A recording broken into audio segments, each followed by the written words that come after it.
Assalamualaikum warahmatullahi wabarakatuh. Alhamdulillahirabbil alamin.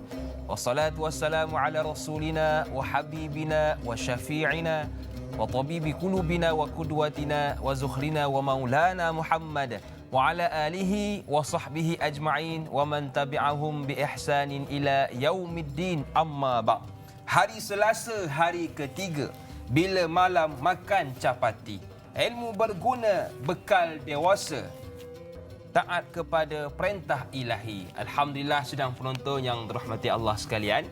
Hari ini 4 Safar 1442 Hijrah bersamaan 21 September 2020.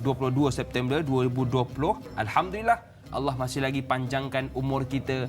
Allah masih lagi mengekalkan kita dengan pelbagai nikmat.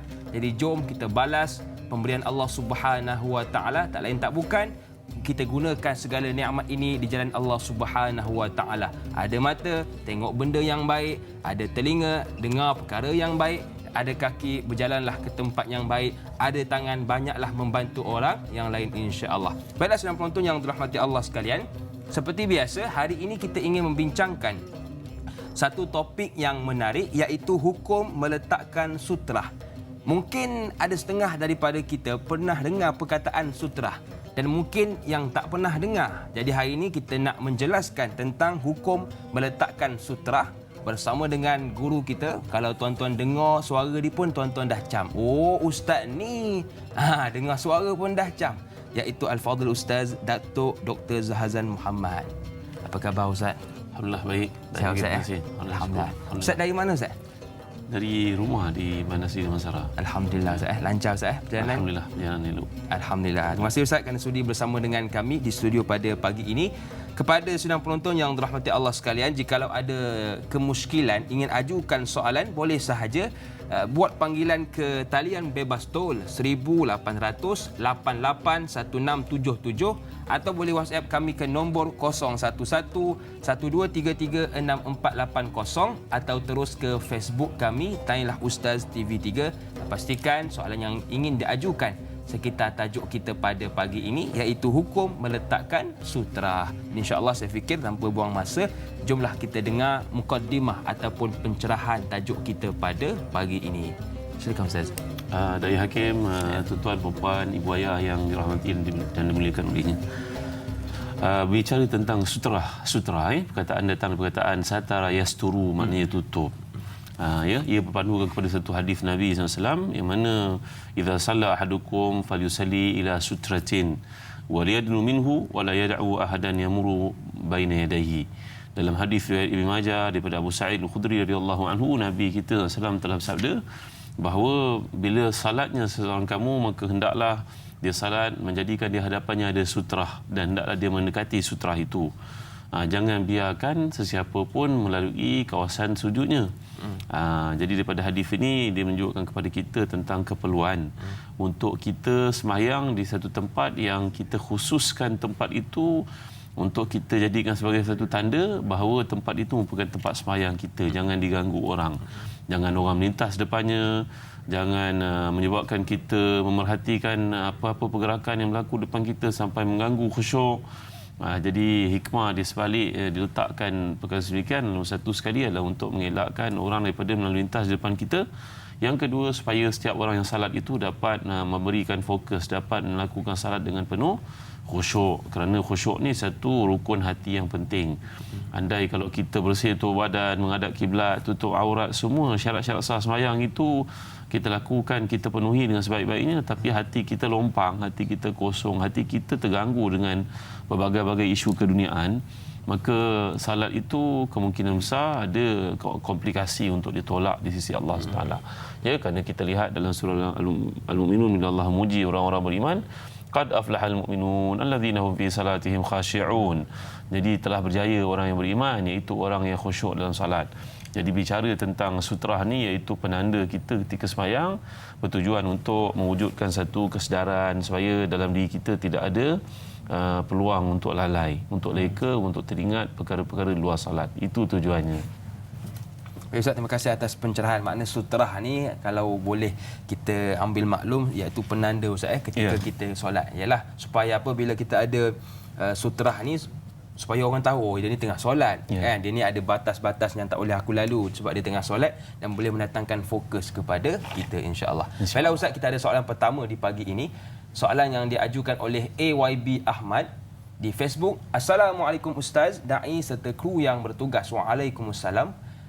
Ada dua soalan. Yang pertama, adakah sejadah itu sudah dikira sutrah? Yang kedua, saiz sejadah kita itu menandakan kawasan solat kita. Yang kedua, sejak bila mula diperkenalkan penggunaan sejadah? Adakah zaman Nabi SAW sudah menggunakan sejadah? Mohon pencerahan Ustaz, biar tahu, jangan keliru. Terima kasih. Terima kasih kepada AYB Ahmad yang sudi bertanya. Cantik soalan ini Ustaz. Ya. Silakan Ustaz. Jadi sejadah yang kita gunakan sudah pun mengambil tempat sutrah sebenarnya. Kerana ia menandakan tempat kita sujud. Sejak bila digunakan sejadah ni wallahu alam. Kerana kalau kita lihat dalam hadis Nabi kita sallallahu alaihi wasallam, Nabi pun punya tempat pelapik, tempat berehat umpamanya yang kadang-kadang digunakan sebagai tempat untuk alas sembahyang. Mungkin dia juga merupakan satu asas kepada kefahaman untuk diadakan sejadah itu. Jadi seawal Nabi kita sallallahu alaihi wasallam salat, dan kita pun baca dalam hadis-hadis bagaimana Nabi ada lihaf. Lihaf ni umpama macam selimut, macam selipang, macam sejadah lah tu. Jadi ia merupakan pengenalan awal kepada penggunaan sejadah sebenarnya. Maknanya kalau sejadah pun kita tengok dia pun sudah orang kata menunjukkan ini kawasan kita kan. Orang kata okey, ni had dia, so aku boleh lalu. Jadi sejadah pun sudah memadai sebagai sutrah kepada kita. Baik, kita ada soalan lagi. Yang kedua diajukan di Facebook juga. Nurul Hidayah Saifuddin. Assalamualaikum Ustaz dan Da'i. Waalaikumsalam. Apakah objek dan benda yang boleh dijadikan sutrah? Bagaimana posisi sutrah yang perlu diletakkan? Sekian, terima kasih. Cantik juga soalan dari Nurul Hidayah. Terima kasih kepada Nurul Hidayah atas soalan. Ya. Nur Hidayah dan para penonton yang berikut sekalian, sutrah ni berarti kita menandakan tempat sujud kita. Ya, kalau kita berada dalam masjid yang besar contohnya, kita sembahyang di kawasan yang ada tiang. Kalau imam tu telah pun ditempatkan di tempat yang ada mihrab. Betul. Ya, kalau pada zaman Nabi SAW, kata Imam Syafi'i, ketika Nabi salat, Nabi mengambil tempat yang berbeza-beza di kawasan Kaabah itu, sehingga Sayyidina Umar Khattab radhiyallahu anhu mencadangkan kepada Nabi kita untuk menjadikan kawasan makam Ibrahim itu tempat Nabi salat. Jadi jarak di antara makam Ibrahim dan juga Kaabah pada masa itu, makam Ibrahim melekat dengan Kaabah, sehinggalah Sayyidina Umar Khattab radhiyallahu anhu pada zaman pemerintahannya, khilafahnya, minta supaya ia dijauhkan ya, untuk mengelakkan keributan ketika sedang tawaf, crowded di situ. Maka dikatakan bahawa Nabi SAW dicadangkan oleh Umar Khattab radhiyallahu anhu untuk sembahyang di situ, sehingga Allah turunkan ayat wattakhidhu maqami Ibrahim musalla. Allah Taala menetapkan hukum sembahyang di situ untuk memudahkan orang untuk melihat. Ini antara perkara-perkara muwafaqat. Muwafaqat berarti keserasian Sayyidina Umar Khattab radhiyallahu anhu dengan syarak, sehingga pandangan-pandangan beliau ni menepati apa yang terdapat di sisi Allah sebelum Allah wahyukan lagi.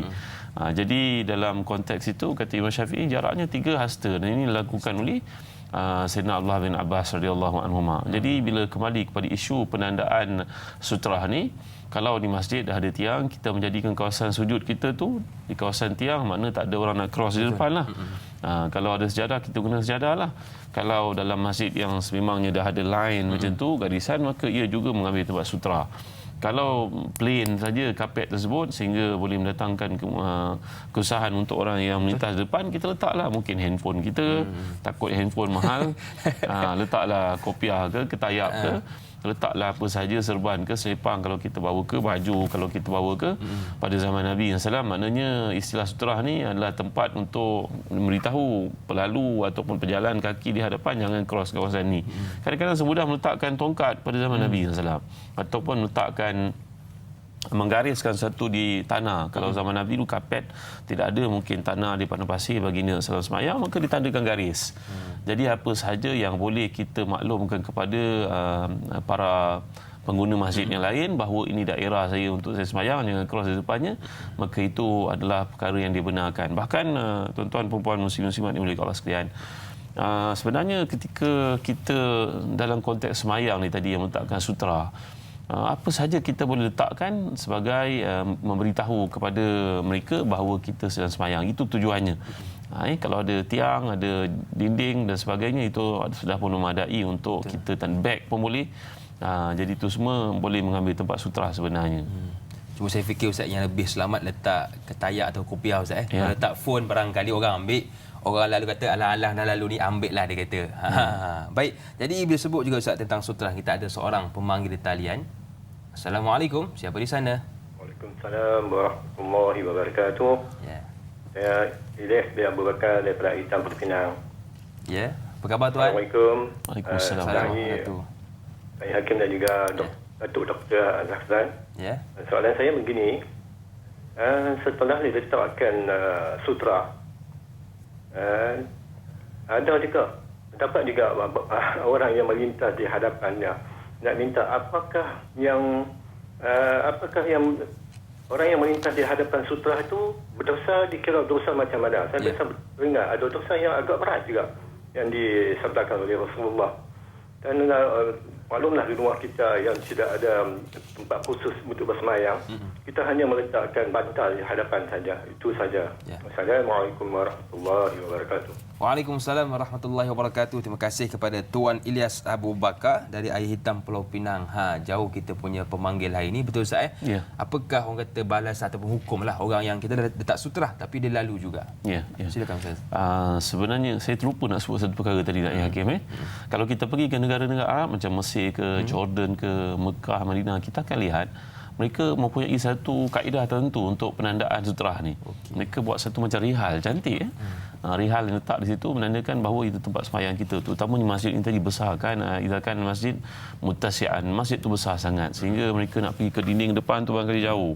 Kadang-kadang ada masjid macam masjid tu tak ada tiang pula. Jadi mereka mengambil langkah meletakkan satu macam rihal.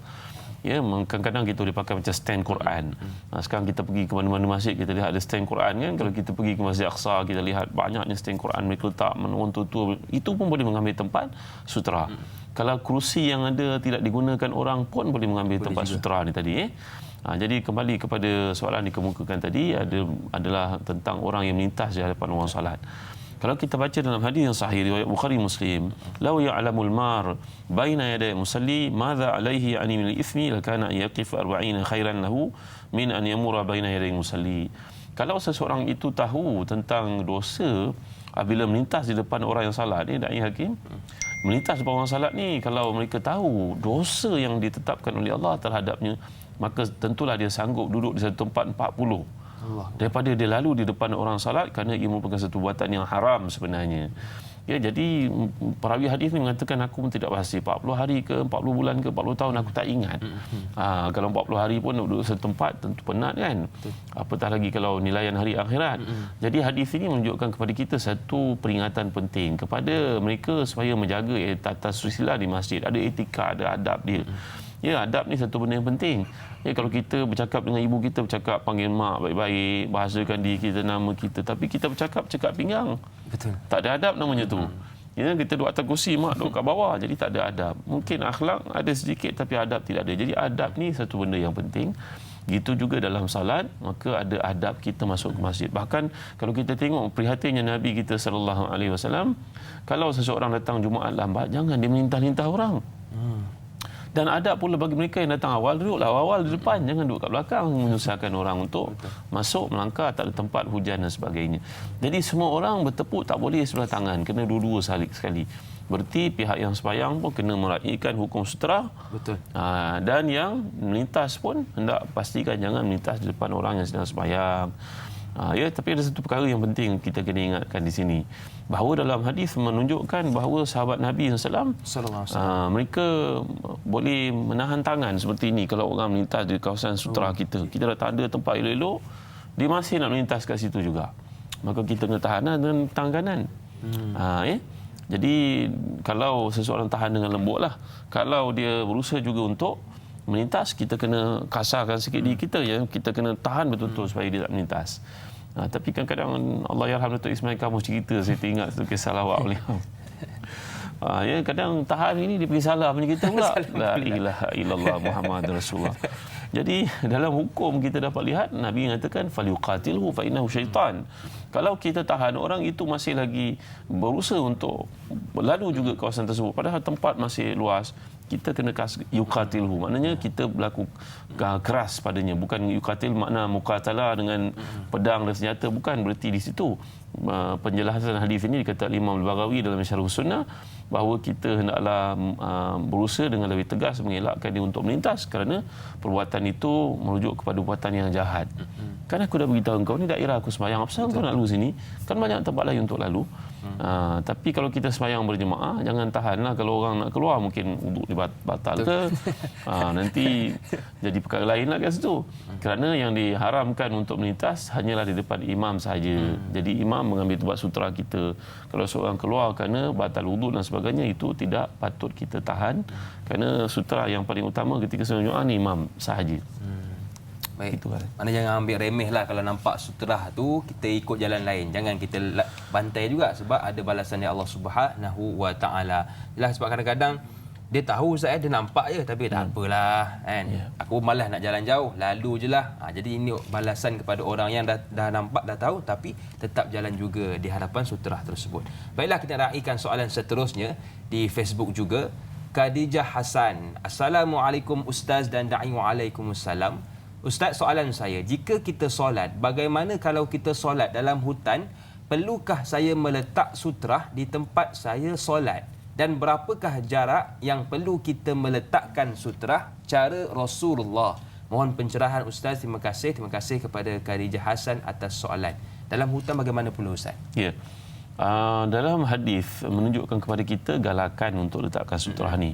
Lalu para ulama fuqaha yang membahaskan hadis ini berpandangan, kebanyakan mereka Hanafiyah, Malikiyah, iaitu pengikut mazhab Hanafi, Maliki, Hanabila, ya, pengikut mazhab Hanbali, mengatakan bahawa ada baiknya kita letakkan penanda itu walaupun yang kita bimbang lalu di depan kita itu binatang.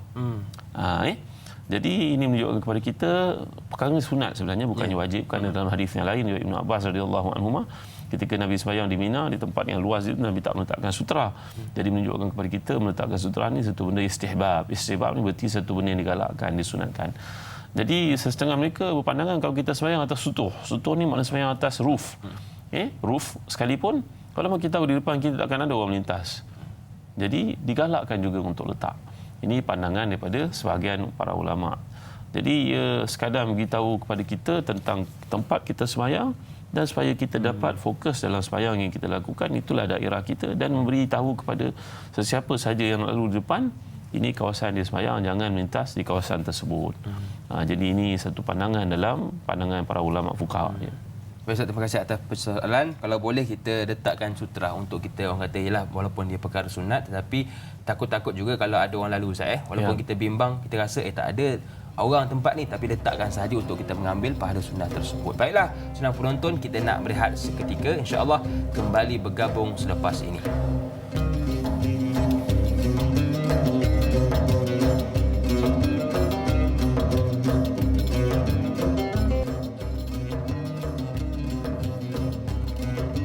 Alhamdulillah, terima kasih kepada anda yang masih lagi sudi bersama dengan kami. Buat anda yang mungkin baru bersama dengan kami pada pagi ini, hari ini kita membincangkan topik hadis iaitu hukum meletakkan sutrah bersama dengan guru kita Al-Fadhil Datuk Dr. Zahazan Muhammad. Jadi kepada anda yang mungkin ada soalan yang ingin diajukan, boleh sahaja buat panggilan ke talian bebas tol 1800 88 1677 atau boleh WhatsApp kami ke nombor 011 1233 6480 atau terus ke Facebook kami Tanyalah Ustaz TV3. Terima kasih juga yang menonton melalui Facebook. Kalau boleh tekanlah butang suka dan kongsi. Kita kongsikan ke seramai mungkin apa yang kita dapat pada pagi ini, insya-Allah. Baiklah, kita terus meraihkan soalan di pagi ini. Soalan yang diajukan di Facebook Muhammad Faizal bin Ahmad. Assalamualaikum da'i dan ustaz serta semua. Waalaikumsalam. Saya pernah solat di satu surau terletak betul-betul di tengah-tengah tempat riadah. Surau ini mempunyai tingkap di bahagian hadapan dan tidak mempunyai langsir. Bila solat, kita akan nampak orang lalu lalang di luar. Soalan saya, adakah perlu sutrah untuk menghalang pandangan kita dari melihat keluar? Mohon pandangan Ustaz. Terima kasih. Terima kasih kepada Muhammad Faizal bin Ahmad atas soalan. Da'i Hakim dan para penonton yang dimiliki sekalian. Sutra tadi peranan dia adalah untuk memberitahu kepada mereka yang berada sekitar kita ni kawasan sembahyang kita. Dalam masa yang sama supaya penumpuan berlaku dalam salat menghadap ke tempat sujud. Betul. Kerana walaupun kita berada dekat dengan Kaabah sekalipun, sebenarnya yang dituntut kita adalah untuk perhatian tempat sujud. Kerana ada mereka yang kata kena lihat pada Kaabah. Ini merupakan pandangan yang salah sebenarnya. Yang tepat kata para ulama fuqaha, kamu tetap digalakkan untuk melihat, dituntut, disunatkan untuk lihat tempat sujud. Jadi dalam kes yang berlaku, kalau kita lihat antara masjid yang paling baik untuk jadikan contoh, Masjid Nabawi. Betul. Sendiri. Kerana ia tentulah dibina oleh mereka yang berkeahlian dan mereka yang merujuk kepada hadis-hadis Nabi SAW. Jadi masjid ini kalau kita lihat konsepnya adalah di bahagian depan tutup.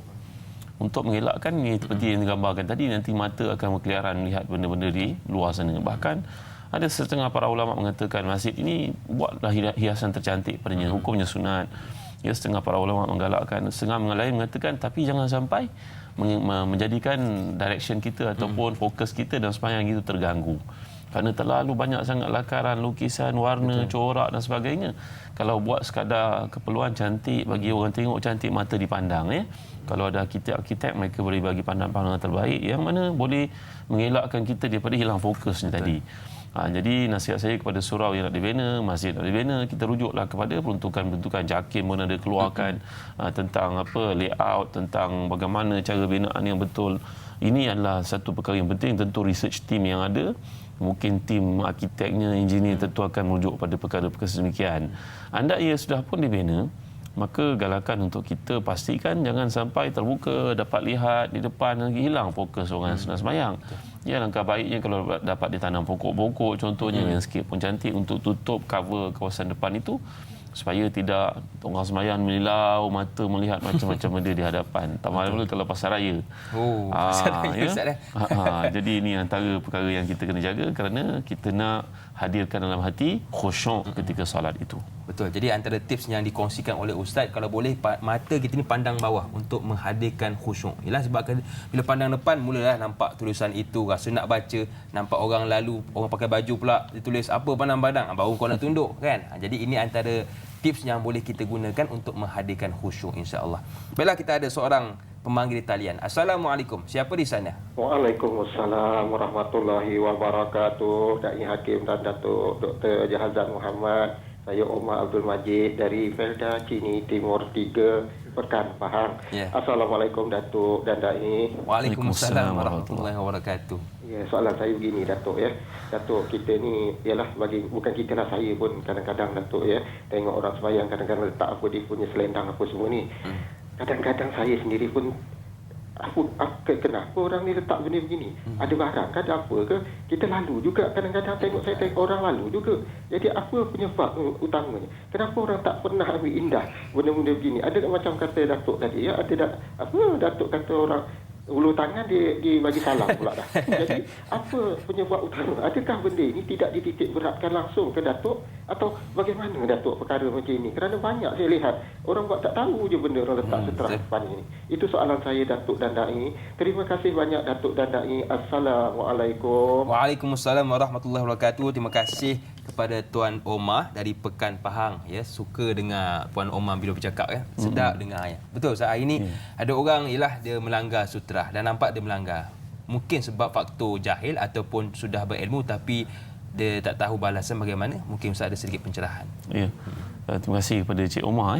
Allah rajin betul menghubungi kita. Mudah-mudahan dan contoh yang terbaik kepada orang lain, prihatin pada ilmu ya. Segala bahan yang disampaikan Cik Omar menunjukkan dia ni orang baca. Betul. Ya, orang minat kepada ilmu. Tahniah ya. Jadi balik pada soalan ni tadi, memang benar Da'i. Masalah utama masyarakat kita ni ialah kerana tidak mahu belajar.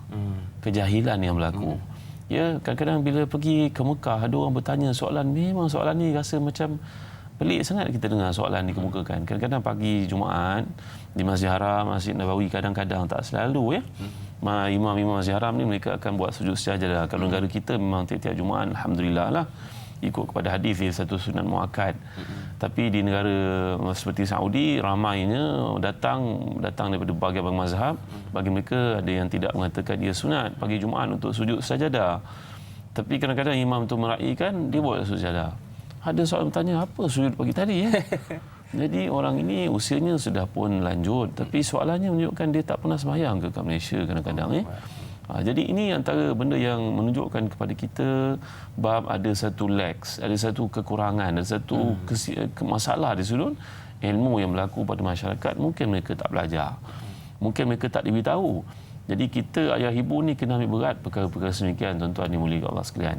Terutamanya kadang-kadang anak-anak ni kita anggap dia faham, tak apalah, pandai-pandai dalam kanak, engkau belajar. Tak, kita kena beritahu tuan-tuan, ni kena show how, tunjuk kepada dia. Ya, kalau bab nak cerita lebih panjang, kadang-kadang pernah tak tuan-tuan tanya pada anak-anak tuan-tuan rukun iman, rukun Islam. Yang sudah pun akil balik tu, pernah tak kita sebut pada dia sebagai ibu, sebut pada anak dara kita bagaimana cara mandi janabah. Memanglah engkau belajar kat sekolah nak, tapi ibu nak pastikan betul ke tidak engkau buat. Kalau engkau buat tak betul nak, sembahyang tak sah nak, maka ibadah semua ditolak oleh Allah kalau sembahyang tak sah. Jadi yang laki, bagaimana cara dengar je suaranya sudah garau, pernah tak kita duduk ambil sesi dengan dia, si ayah ni, untuk cerita pada dia mandi janabah macam mana, mandi junub macam mana. Jadi termasuk juga bab yang lain, Cik Umar. Jadi dalam bab gini, kerana kejahilan yang berlaku, seperti yang digambarkan tadi, orang mungkin tak tahu. Kalau warga asing datang negara kita, mungkinlah mereka tak belajar kat tempat mereka. Tapi kalau kat negara kita, kat Malaysia, dengan sistem sekolah rendah agamanya ada peperiksaan kafanya, ada peperiksaan PSRE, UPSRE-nya, semua negeri ada. Kalau berlaku demikian juga menunjukkan manalah silap dia, tuan-tuan. Jadi kita ibu ayah kena tampunglah apa-apa yang berlaku di sekolah. Kerana tak mungkin guru itu dapat memberitahu semua kepada anak, mungkin tak ambil perhatian, mungkin ada masalah-masalah lain. Jadi perkara semikian perlu kita tekankan sebagai ibu ayah. Kena ada sesi dengan anak-anak untuk muhasabah, terutamanya mudarasah dan juga tadarus dan bincang bab ilmu. Baca Quran saja bukan. Bab fiqh kena duduk, bab taharah, bincang, cerita, terangkan. Anggap mereka tidak tahu, tuan-tuan perempuan dimuliakan. Kena buat sesi praktikal, ajar mereka bagaimana cara ambil uduk. Jadi ini adalah perkara yang penting yang saya kira masalah utama yang berlaku dalam kehidupan umat Islam pada hari ini kerana jahil. Kata Malik bin Nabi, umatuna umatun la taqra wa idza qara'at la tafham wa idza fahimat la tutabbiq ala wajhi as-sahih. Umat Islam pada hari ini mengalami satu konflik, krisis besar, krisis ilmu sebenarnya. Mereka tak baca. Kalau baca pun tak faham, kalau faham pun tak mengamalkan. Ini pun satu isu lagi. Jadi kepada tuan-tuan, jangan pandang remeh kepada isu melintas depan orang salat. Walaupun meletakkan sutera itu hukumnya sunat, tetapi mengambil daerah itu lalu di kawasan tersebut cross di depan orang salat, hukumnya haram. Macam orang bagi salam kat kita. Bagi salam contohnya hukumnya sunat, tapi menjawab salam adalah wajib. Pada hari ini kalau orang ulur tangan pula, da'i hakim buat macam ni, tunjuk tangan begitulah. Kerana ialah tak boleh nak salam dan sebagainya. Jadi tuan-tuan perempuan dimuliakan Allah sekalian, apa yang kita nak belajar pada hari ini, tekankan ilmu, ajar mereka, tunjukkan mereka, bimbing mereka. Kita ibu ayah jangan pandang benda ni remeh. Jangan pandang tak apalah, pandang-pandang kau lah. Akhirnya anak-anak ini besar sebagai orang yang tidak faham. Tak faham adab, tak ada ilmu. Buat ikut suka hati sendiri dan ikut-ikut. Ini adalah satu kerugian. Sedangkan anak-anak tu berpotensi untuk kita garapkan kepada dia ilmu ni tadi.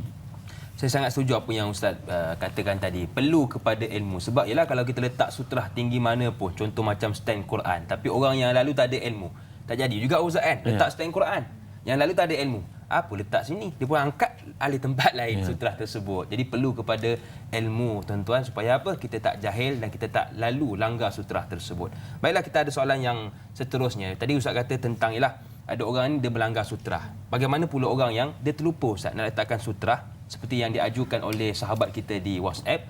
Assalamualaikum da'i Ustaz. Waalaikumsalam. Saya nak tanya, jika kita lupa letakkan sutrah dan seseorang lalu di hadapan kita, adakah kita berdosa? Terima kasih Ustaz. Terima kasih kepada yang sudi bertanya. Berdosa tak kita Ustaz kalau kita terlupa letak sutrah? Sebenarnya meletakkan sesuatu hukumnya istihbab, maknanya dia satu benda yang sunat. Terutamanya kalau kawasan kita itu memang kawasan yang kita bimbang orang lalu di hadapan kita. Tapi kalau kita terlupa letak, hukumnya tidak ada masalah. Cuma kita kena prihatinlah isu orang lain, jangan sampai orang berdosa kerana kita. Betul. Jadi kita carilah sudut tempat yang selesa untuk salat. Nombor satu, kita nak khusyuk tadi. Nombor dua, kita tak mahu orang berdosa dengan kesilapan kita, itu kita biarkan kawasan tersebut terbuka dengan segala-galanya, sehingga orang tak ada pilihan untuk lalu mereka pun terpaksa melintas di depan kita. Ya, jadi kita biarkan orang lain berdosa, ini satu perkara masalah juga walaupun hukumnya sunat. Jadi cari tempat sembahyang yang kita nak mengundang dalam diri kita ni tadi rasa khusyuk. Kerana sembahyang ni komunikasi kita dengan Allah. Betul. Ya, kalau kita nak bercakap dengan seseorang yang penting, kita cari waktu yang sesuai. Betul. Dai hakim contohnya masa nak kahwin dulu, dah kahwin ke belum ni? Dah kahwin Ustaz. Alhamdulillah Ustaz.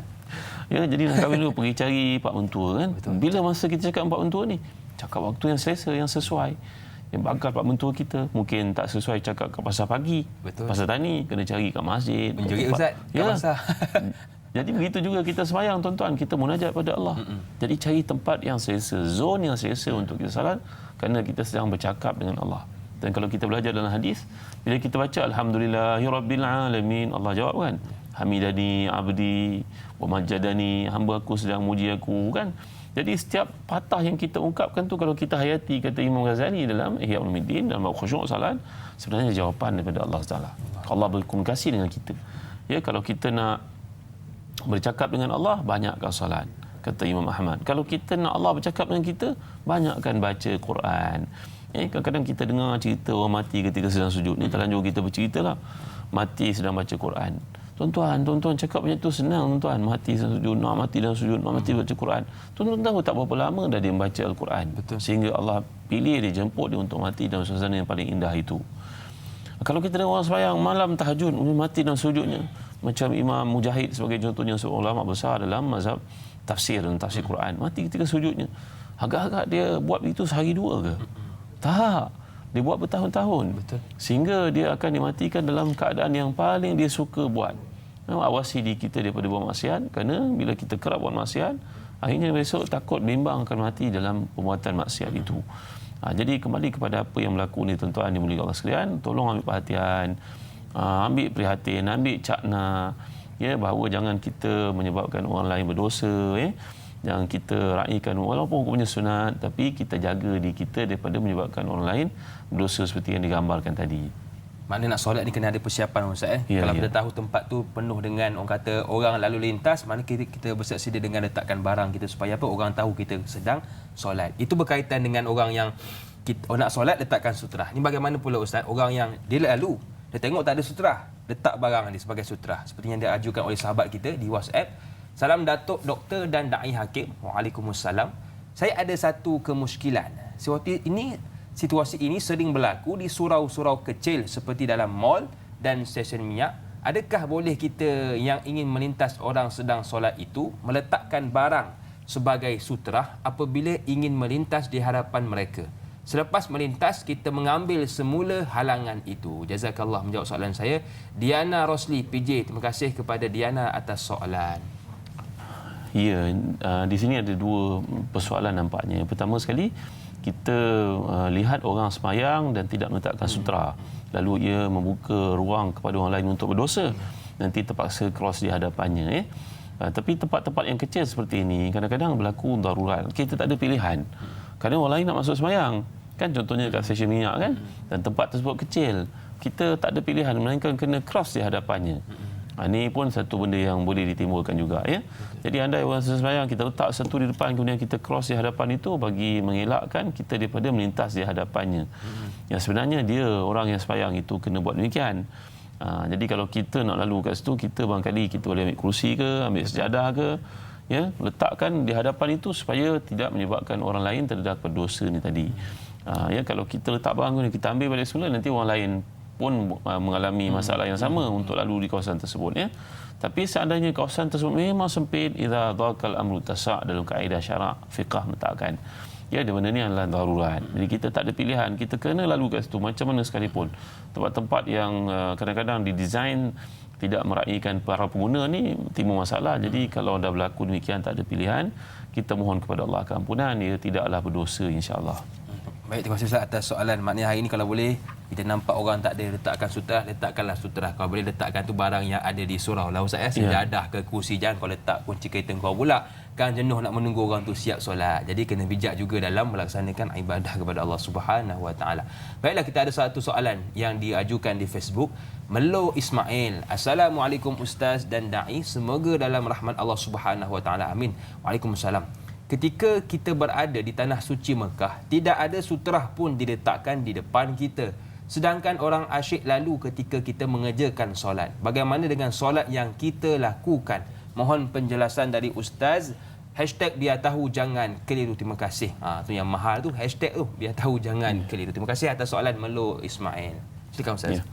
Ini namanya fiqh dalam pelaksanaan. Kalau kita lihat di Saudi dan negara-negara Arab yang lain, tuan-tuan akan lihat sebenarnya walaupun tidak ada kapet sebagai contohnya diletakkan, terutamanya pada musim Covid sekarang mungkin tak ada kapet. Tapi tuan-tuan jangan lupa mereka ada tile kan? Ya, betul. Tile tu dah ada line kan? Jadi bila kita sembahyang dalam 2 kaki, dalam 3 kaki tempat kita sujud itu 4 kaki contohnya, maka itu sudah pun dikira sutra kita. Jadi kita tak perlu bimbang orang cross di hadapan dekat berdosa atau tidak, kerana tak mungkin kita nak letak slipper kita kat depan ke, tak patut, tak cantik sangat. Takkan kita nak letak satu benda yang mungkin orang akan lalu lalang di situ, mungkin tersepak, hilang dan sebagainya. Jadi apa yang telah pun dilakukan di sana dengan tile yang mempunyai line-line itu, kita duduk satu petak, itu sudah menjadi kawasan sutra kita insya-Allah. Mana sutrahnya taklah orang kata perlu kepada benda yang tinggi, yang besar, memadai dengan satu line pun sudah membezakan kita untuk solat. Jadi paling kurang orang kata buat line Ustaz Kalau itu di pasir lah. Kalau di lantai macam mana kita nak buat line? Kena letakkan barang sebagai tanda sutrah ketika kita solat. Baiklah, kita ada pemanggil lagi di talian. Assalamualaikum. Siapa di sana? Waalaikumsalam warahmatullahi wabarakatuh. Saya Siti Rohani Mursyid daripada Banting. Apa khabar Puan Rohani? Alhamdulillah sihat. Assalamualaikum Ustaz dan Da'i. Waalaikumsalam warahmatullahi wabarakatuh. Silakan Puan. Ya, soalan saya begini. Inilah suri-suri rumah yang ada anak-anak kecil ni. Dia memang nak solat lah setiap waktu di solat. Tetapi anak kecil tu dia takut nanti ke mana-mana ke, tak ada yang jaga, tak ada yang tengok. Jadi diletakkan sebelahnya, di depannya lah, supaya kita nampak. Jadi apakah hukumnya? Boleh ke buat begitu Ustaz? Sebab kalau anak-anak tu andi ke mana-mana berkeliaran, nanti takut nanti jatuh ke apa, kita tak nampak. Jadi apa hukumnya begitu Ustaz? Boleh ke dia buat macam tu?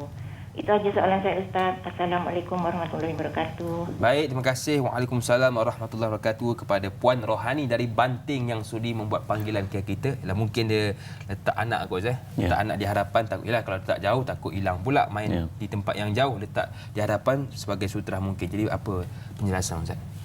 Dalam konteks ni kalau kita perhatikan sebenarnya anak itu tidak boleh menjadi sutra, kerana kita perlu satu benda yang stable, yang statik, yang stick di satu tempat. Jadi anak-anak diletakkan dekat, ini persoalan yang banyak berkaitan kita lihat dalam hadis. Kadang-kadang ada kalangan para sahabat yang sembahyang mendukung anak, ada riwayat sampai pada kita. Cuma dalam mazhab Syafi'i, mazhab yang sangat menghalusi, teliti, maka kita tertakluk pada pergerakan-pergerakan yang boleh membatalkan solat. Maka itulah yang menyebabkan para ulama mazhab Syafi'i tidak begitu mudah untuk memberikan fatwa dalam isu pengharusan, kebenaran dan sebagainya. Cuma kelonggaran ni boleh kita lihat dari sudut anak itu berada dekat dengan kita. Kita digalakkan sebagai contohnya, kalau ada anak, Rasulullah SAW jadi imam pun kana yukhafif. Maknanya Rasulullah jadi imam, tiba-tiba mendengar suara tangisan anak, Nabi mempercepatkan sembahyang baginda sallallahu alaihi wasallam. Maka kita ibu ataupun ayah yang bertanggungjawab jaga anak-anak kecil ni, letak dekat dengan kita, kita boleh mungkin sembahyang dengan cepat. Ya, supaya dengan kita mengikut tamakninah dengan betul, walaupun cepat tapi ikut tamakninah. Ya, maka anak itu berada dekat dengan kita, kadang dia main kat tempat sujud, kita boleh tepis, kita boleh alihkan sedikit.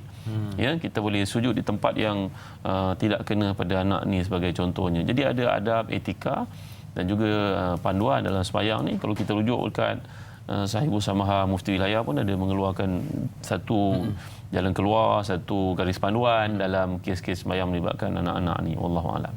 Mana ibu ayah kalau dah tahu nak solat, kena ada persiapan lah.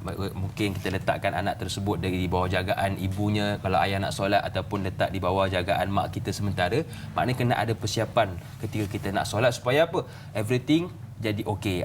Tengok saya speaking dah pagi-pagi ni. Baiklah, kepada keluarga besar Tanyalah Ustaz, kita nak berehat seketika, kita nak beristighfar seketika. InsyaAllah kembali bergabung selepas ini.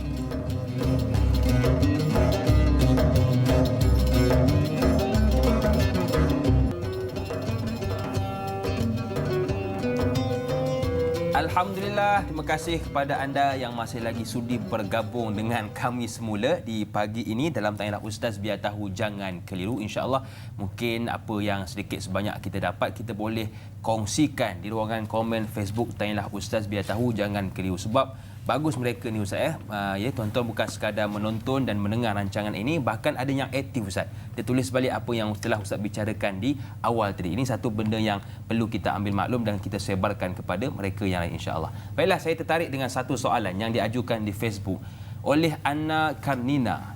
Assalamualaikum Ustaz dan Da'i. Waalaikumsalam. Semoga sentiasa di bawah naungannya. Amin. Soalan saya Ustaz, sutrah adalah sebagai tanda pemisah di antara orang yang bersolat dengan orang yang lalu lalang. Bagaimana dalam keadaan terdesak seperti terbatal wuduk, terpaksa melintas di hadapannya? Adakah dia mencuaikan haknya? Mohon penjelasan Ustaz. Terima kasih Ustaz dan Da'i. #biar tahu jangan keliru. Jadi kena banyakkan hashtag barulah terpilih soalan kita. Silakan Ustaz. Ya. Da'i Hakim dan juga penonton sekalian, soalan ni berkaitan dengan solat berjemaah kan ya. Jadi kalau kita solat berjemaah, tiba-tiba seorang daripada jemaah itu mungkin terbatal wuduknya dengan sebab-sebab tertentu, maka dia pun nak keluar daripada saf untuk pergi mengambil wuduk dan menyempurnakan sembahyang kan. Ya, betul. Jadi dalam konteks itu dia boleh melintas di depan rakan-rakan yang merupakan para makmum itu, tak salah. Boleh melintas di hadapannya, kerana yang diharamkan untuk melintas dalam konteks berjemaah hanya imam saja. Kita tak boleh mintas depan imam. Di kawasan tempat sujud imam tu kita tak boleh mintas depannya. Adapun jemaah kita keluar kerana kita nak memperbaharui wuduk, maka itu diharuskan, dibenarkan. Jadi nama ju'il imam ditama bihi, imam memang tempat imam saja yang kita tak boleh nak cross di hadapannya. Adapun kalau kita sembahyang dan kita mungkin dalam tempat tertentu, contohnya dalam raudhah Nabi sallallahu alaihi wasallam, ada peluang pergi ke Mekah, Madinah, mungkin pengalaman yang kita lalui ketika berada dalam raudhah tu duk iktikaf, cuma perut sakit sangat ataupun ada masalah tertentu yang kita kena keluar. Jadi kita ada pilihan yang kena cross di depan orang yang sedang sembahyang. Jadi hukum di sini harus, kerana tidak ada pilihan, dan kita pun nak bagi ruang orang lain untuk mungkin beriktikaf dalam raudhah Nabi sallallahu alaihi wasallam. Demikian juga dalam keadaan kesesakan yang kita terpaksa keluar macam mana cara sekalipun, dalam mungkin Hijri Ismail ke, betul. Dai kalau tengok orang masuk ke Hijri Ismail tu melanggar-langgar, berhempap dan sebagainya, kita terpaksa lalu di depan orang, dan kalau kita tahu dia sedang sembahyang, maka tiada pilihan. Maka dalam konteks itu adalah darurat, maka dibenarkan untuk kita keluar, baik darurat menyebabkan keselamatan, darurat menyebabkan kita pun berada dalam keadaan tak stabil kesihatan, mungkin nak pergi ke bilik air dan sebagainya, maka itu juga dibenarkan, ia dianggap sebagai darurat. Maknanya kepada yang bertanya tadi, Puan Anna Kanina, dan juga kepada semua penonton, hari ini kalau kita nak melintas ataupun kita terpaksa melintas kerana terbatal wuduk, ialah mungkin sebab terkentut dan sebagainya, maka tak ada masalah, dibenarkan. Jangan pula kau menunggu di situ, nunggu tak apalah, tunggulah 4 rakaat pula tu asah, tak apalah, tunggulah. Jangan, boleh sahaja kita melintas. Sebab itulah perlu kepada ilmu. Kena ada ilmu. Kalau tak, kau menunggu jelas itu. Bila ada ilmu, okey tak apa, aku boleh lalu, tak ada masalah, boleh kita lalu. Sebab kadang-kadang masyarakat kita ni, dia ada satu kelemahan, dia ni tak ada ilmu. Bila tak ada ilmu, dia akan buat apa yang dia tak tahulah. Itu yang masalahnya. Sebab tu perlu kepada kita ni ada ilmu, lagi-lagi melibatkan solat. Sebab solat ni urusan dengan Allah, bukan urusan manusia. Kalau urusan manusia pun kita jaga, apatah lagi urusan dengan Allah Subhanahu Wa Taala, perlulah kita jaga dan kita perkemaskan urusan kita dengan Allah Subhanahu Wa Taala. Baiklah, kita ada soalan seterusnya yang diajukan di WhatsApp. Assalamualaikum warahmatullahi wabarakatuh. Da'i Hakim, Ustaz, Datuk, Doktor. Waalaikumsalam warahmatullahi wabarakatuh. Keluasan bilik tidur kecil, kalau nak solat, kiblatnya menghadap katil. Adakah katil itu sudah dikira sutrah apabila ada yang sedang tidur di katil tersebut ketika kita hendak solat? Mohon pencerahan. Zainul Arifin. Terima kasih kepada Tuan Zainul atas soalan yang menarik. Bagaimana Ustaz? Ya, katil itu mengambil tempat sutrah. Cuma kesesaan orang yang sedang tidur di atas katil itu satu perkara lain lah. Ya. Kerana kalau kita baca dalam hadis Nabi SAW, bilik Nabi yang kecil itu pun Nabi salat. Kadang-kadang Aisyah radhiyallahu anha merentang Nabi SAW ketika Nabi SAW malam tahajud. Maka Nabi pun mengalihkan anggota Aisyah radhiyallahu anha ketika sedang sujud, kerana tempat yang kecil dimaklumkan di situ. Cuma kalau kita menghadap orang yang sedang tidur ni, terasa macam dah jadi jenazah je kalau Betul, kita menyembahyangkan orang. Jadi kesesaan yang ada di situ, hukum tersebut memang mengambil sutra. Boleh Ustaz? Kerana katil tu sudah dikira sutra. Baik, betul juga Ustaz. Kadang-kadang kalau orang yang tidur tu dia tersedok, kau ingat aku mayat, kau solatkan jenazah. Jadi tak ada masalah. Cuma dia takut orang yang di hadapan tu tak selesa, dan kita pun takut tak khusyuk Ustaz kan. Tengok member tidur depan dia, sedap pula kau tidur. Aku ni tengah solat. Jadi kacau kita ataupun kita tak boleh khusyuk dalam solat. Baiklah, ada soalan seterusnya. Soalan yang diajukan di Facebook, Sairul Nizam. Assalamualaikum Ustaz dan Da'i serta kru Tanyalah Ustaz. Waalaikumsalam. Soalan saya, adakah dibolehkan sekiranya kita menggunakan kunci, telefon bimbit serta dompet sebagai sutra? Dan juga bolehkah telefon bimbit yang mempunyai stiker pelekat lambang pasukan bola atau sebagainya dijadikan sutra? Mohon pencerahan. Assalamualaikum. Taiping, Perak. Terima kasih orang Taiping, Sairul yang sudi bertanya. Betul juga Ustaz, kadang-kadang letak handphone. Pasal handphone tu lambang pasukan dan lambang tu lambang mungkin macam syaitan dan sebagainya. Jadi bagaimana Ustaz? Ya. Meletakkan benda sedemikian sebagai tanda sutra sudah memadai. Kunci ke handphone ke apa sahajalah, tongkat, helmet boleh dijadikan sebagai sutra. Cuma soalan yang dimaksudkan tadi, bila ia mempunyai unsur-unsur tarikan yang tertentu dan menyebabkan kita lalai dalam sembahyang. Dan itu disebut dalam hadis, innal masajid la yaslu li hadza. Sungguhnya masjid tak sesuai untuk perhiasan-perhiasan seperti itu. Ya, umpama kita dalam perkara yang sama, muka yang sama, menegur juga anak-anak muda. Kadang-kadang tengah sembahyang pakai baju macam kata tadilah, baju baru tu dia. Siapa tengok-tengok kat baju kita. Jadi kita tengah sembahyang pun terganggu apa benda yang ditulis di baju ni, ataupun gambar-gambar dan sebagainya. Lebih maksiat lagi kalau gambar tersebut gambar-gambar yang tak elok, gambar-gambar yang mungkin tak sesuai, gambar yang yalah, ni semua isu pendidikan dan kesedaran lah. Jadi kembali pada soalan tadi, benda itu layak dijadikan sutra andai saja jangan menyebabkan kita hilang fokus. Betul. Kita letak benda tu tujuannya untuk fokus dan khusyuk. Betul. Tiba-tiba benda itu pula yang melalaikan kita. Maka tak guna benda tersebut fungsinya sebagai sutra lagi. Betul. Jadi mungkin apa yang boleh kita buat ialah contohlah kalau kita punya phone tu stiker dia di belakang, mungkin kita boleh terbalikkan Ustaz terbalikkan supaya kita tak nampak stiker itu di hadapan kita. Baiklah, kita ada seorang pemanggil di talian. Assalamualaikum. Siapa di sana? Waalaikumsalam warahmatullahi wabarakatuh. Doktor Dadai serta kru Tanyalah Ustaz TV39 Haji Tukinon Haji. Saya dah agak dah Haji. Dengar suara pun dah tahu dah Haji.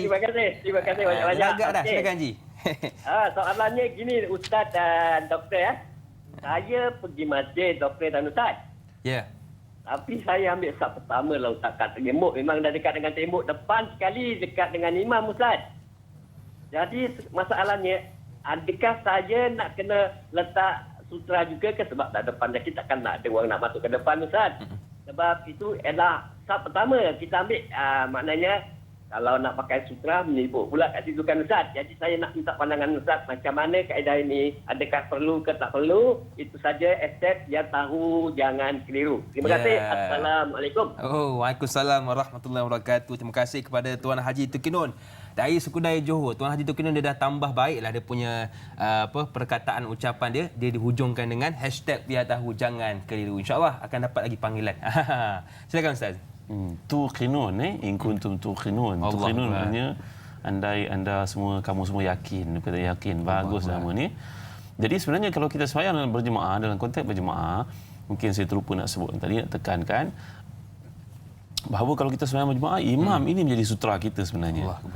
Jadi setiap orang yang berada dalam masjid yang berimamkan yang ada itu, imam tu sudah menjadi sutra kepada kita. Jadi tiada keperluan untuk para makmum meletakkan sesuatu di hadapannya sebagai sutra. Kita menceritakan, tadi saya lupa nak tekankan bahawa sutra ni dalam konteks kita sembahyang bersendirian. Kita sembahyang berseorangan. Kalau kita berjemaah, tidak ada keperluan lagi untuk meletakkan satu penanda di depan kita kerana imam sudah menjadi sutra kita. Demikian. Baik Ustaz, terima kasih atas pencerahan. Maknanya kalau kita hari ini solat seorang-seorang perlulah kepada sutra. Tapi kalau kita dah berimamkan dengan orang yang lain, maka tak perlu kepada sutra. Jadi jelas penjelasan dari Ustaz. Baiklah, soalan seterusnya. Kak Sal Iskandar Putri bertanya di WhatsApp. Assalam Ustaz dan Da'i. Waalaikumsalam. Adakah garisan di kapet untuk garisan saf-saf di masjid itu dikatakan sebagai sutra? Mohon Ustaz kongsikan. Kak Sal Iskandar Putri. Terima kasih kepada Kak Sal atas soalan yang diajukan. Ya, mengikut pandangan para ulama, jumhur para ulama, fuqaha, fatwa-fatwa yang dikeluarkan bahawa garisan-garisan kapet yang ada dalam masjid itu ataupun surau sudah pun menduduki tempat sutra. Dia sudah menandakan tempat sutra. Ya. Mana memadai Ustaz ya? Memadai. Kalau kita sudah solat di atas kapet yang sudah ada, lain itu sebagai sutra. Dan bagaimana pula Ustaz tentang ialah kita sebut tentang sutra. Adakah sutra yang tidak dibenarkan? Mungkin dia tengah solat, dia pun letak orang kata benda-benda seperti yang diharamkan. Contoh macam letak kotak rokok dan sebagainya. Jadi adakah boleh juga atau bagaimana Ustaz? Ya.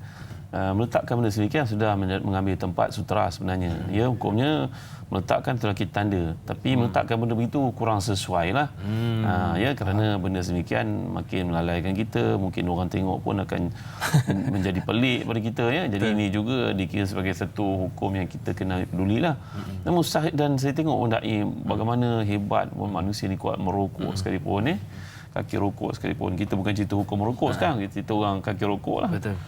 Macam mana pun dia memang rasa pelik dan segan, malu nak bawa rokok masuk dalam masjid. Betul tak? Allah Akbar. Ya, ni menunjukkan bahawa dalam fitrah diri kita Allah bekalkan satu piawaian yang bolehkan kita untuk membuat satu kesimpulan. Boleh ke tak boleh? Nak bawa letak depan orang tengok. Letak kat tempat Quran, bersaing pula dengan Quran. Tak madak je pula.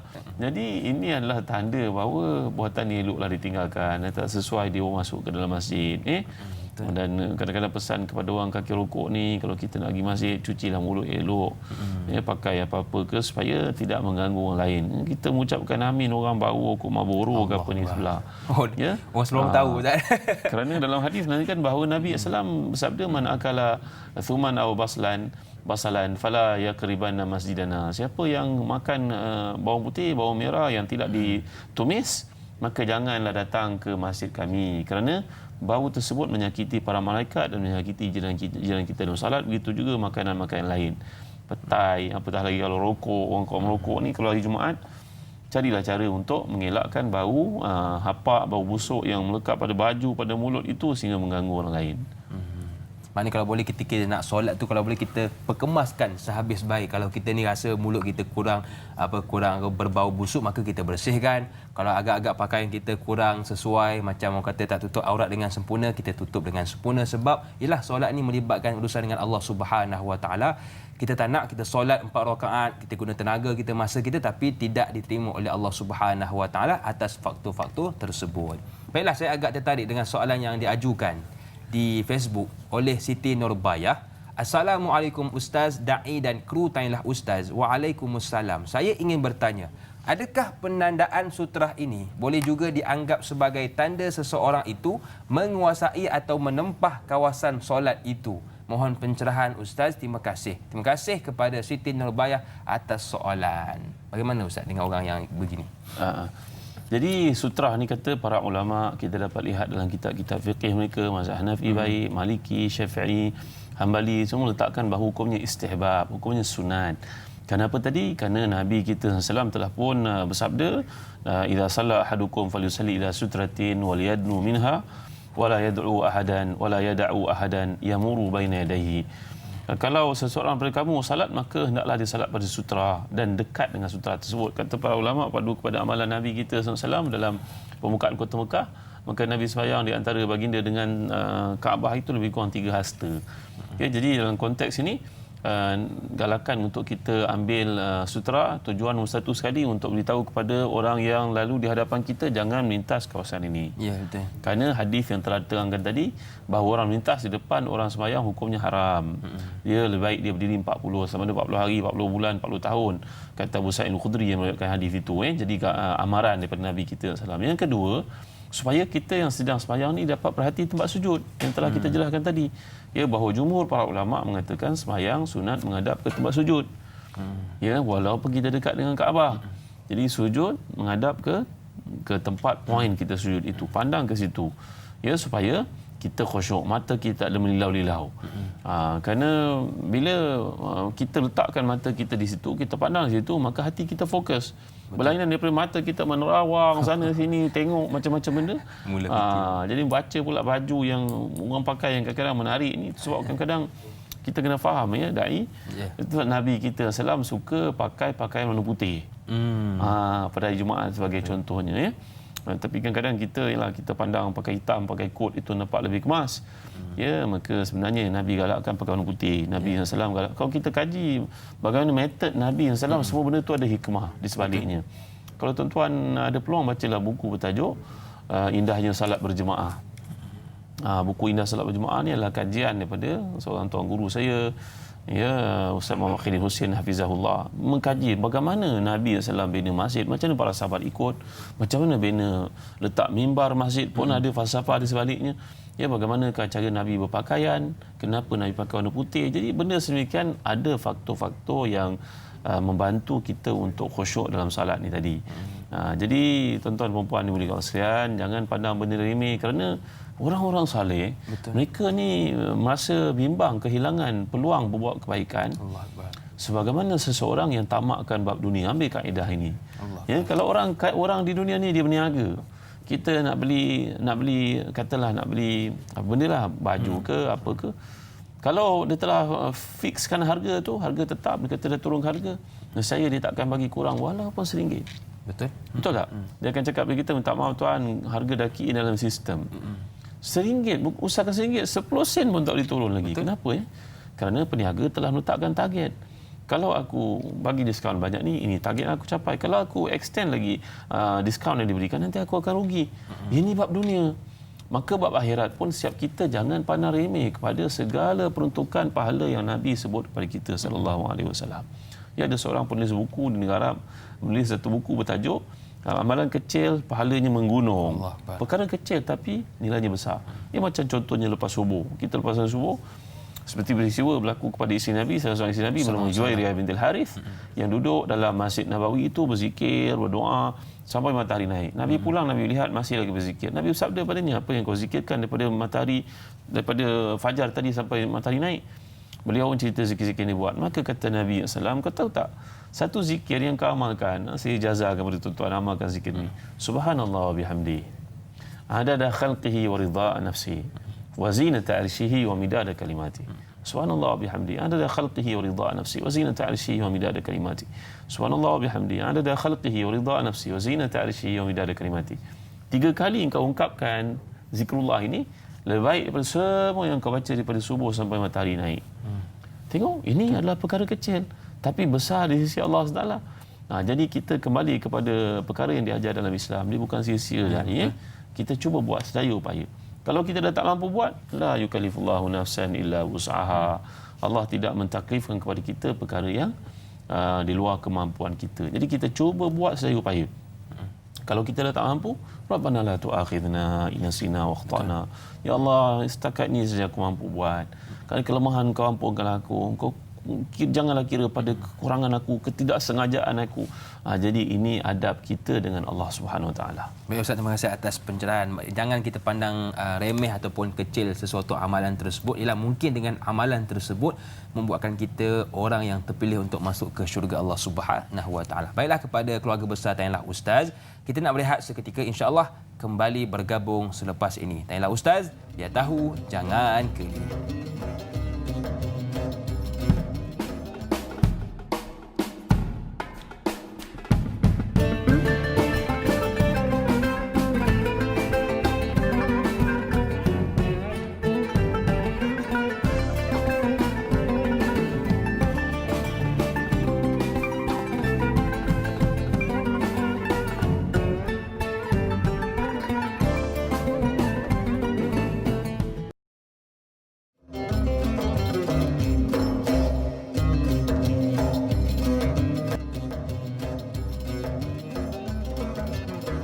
Alhamdulillah, terima kasih kepada anda yang masih lagi sudi bergabung semula dengan kami dalam rancangan Tanyalah Ustaz, biar tahu jangan keliru.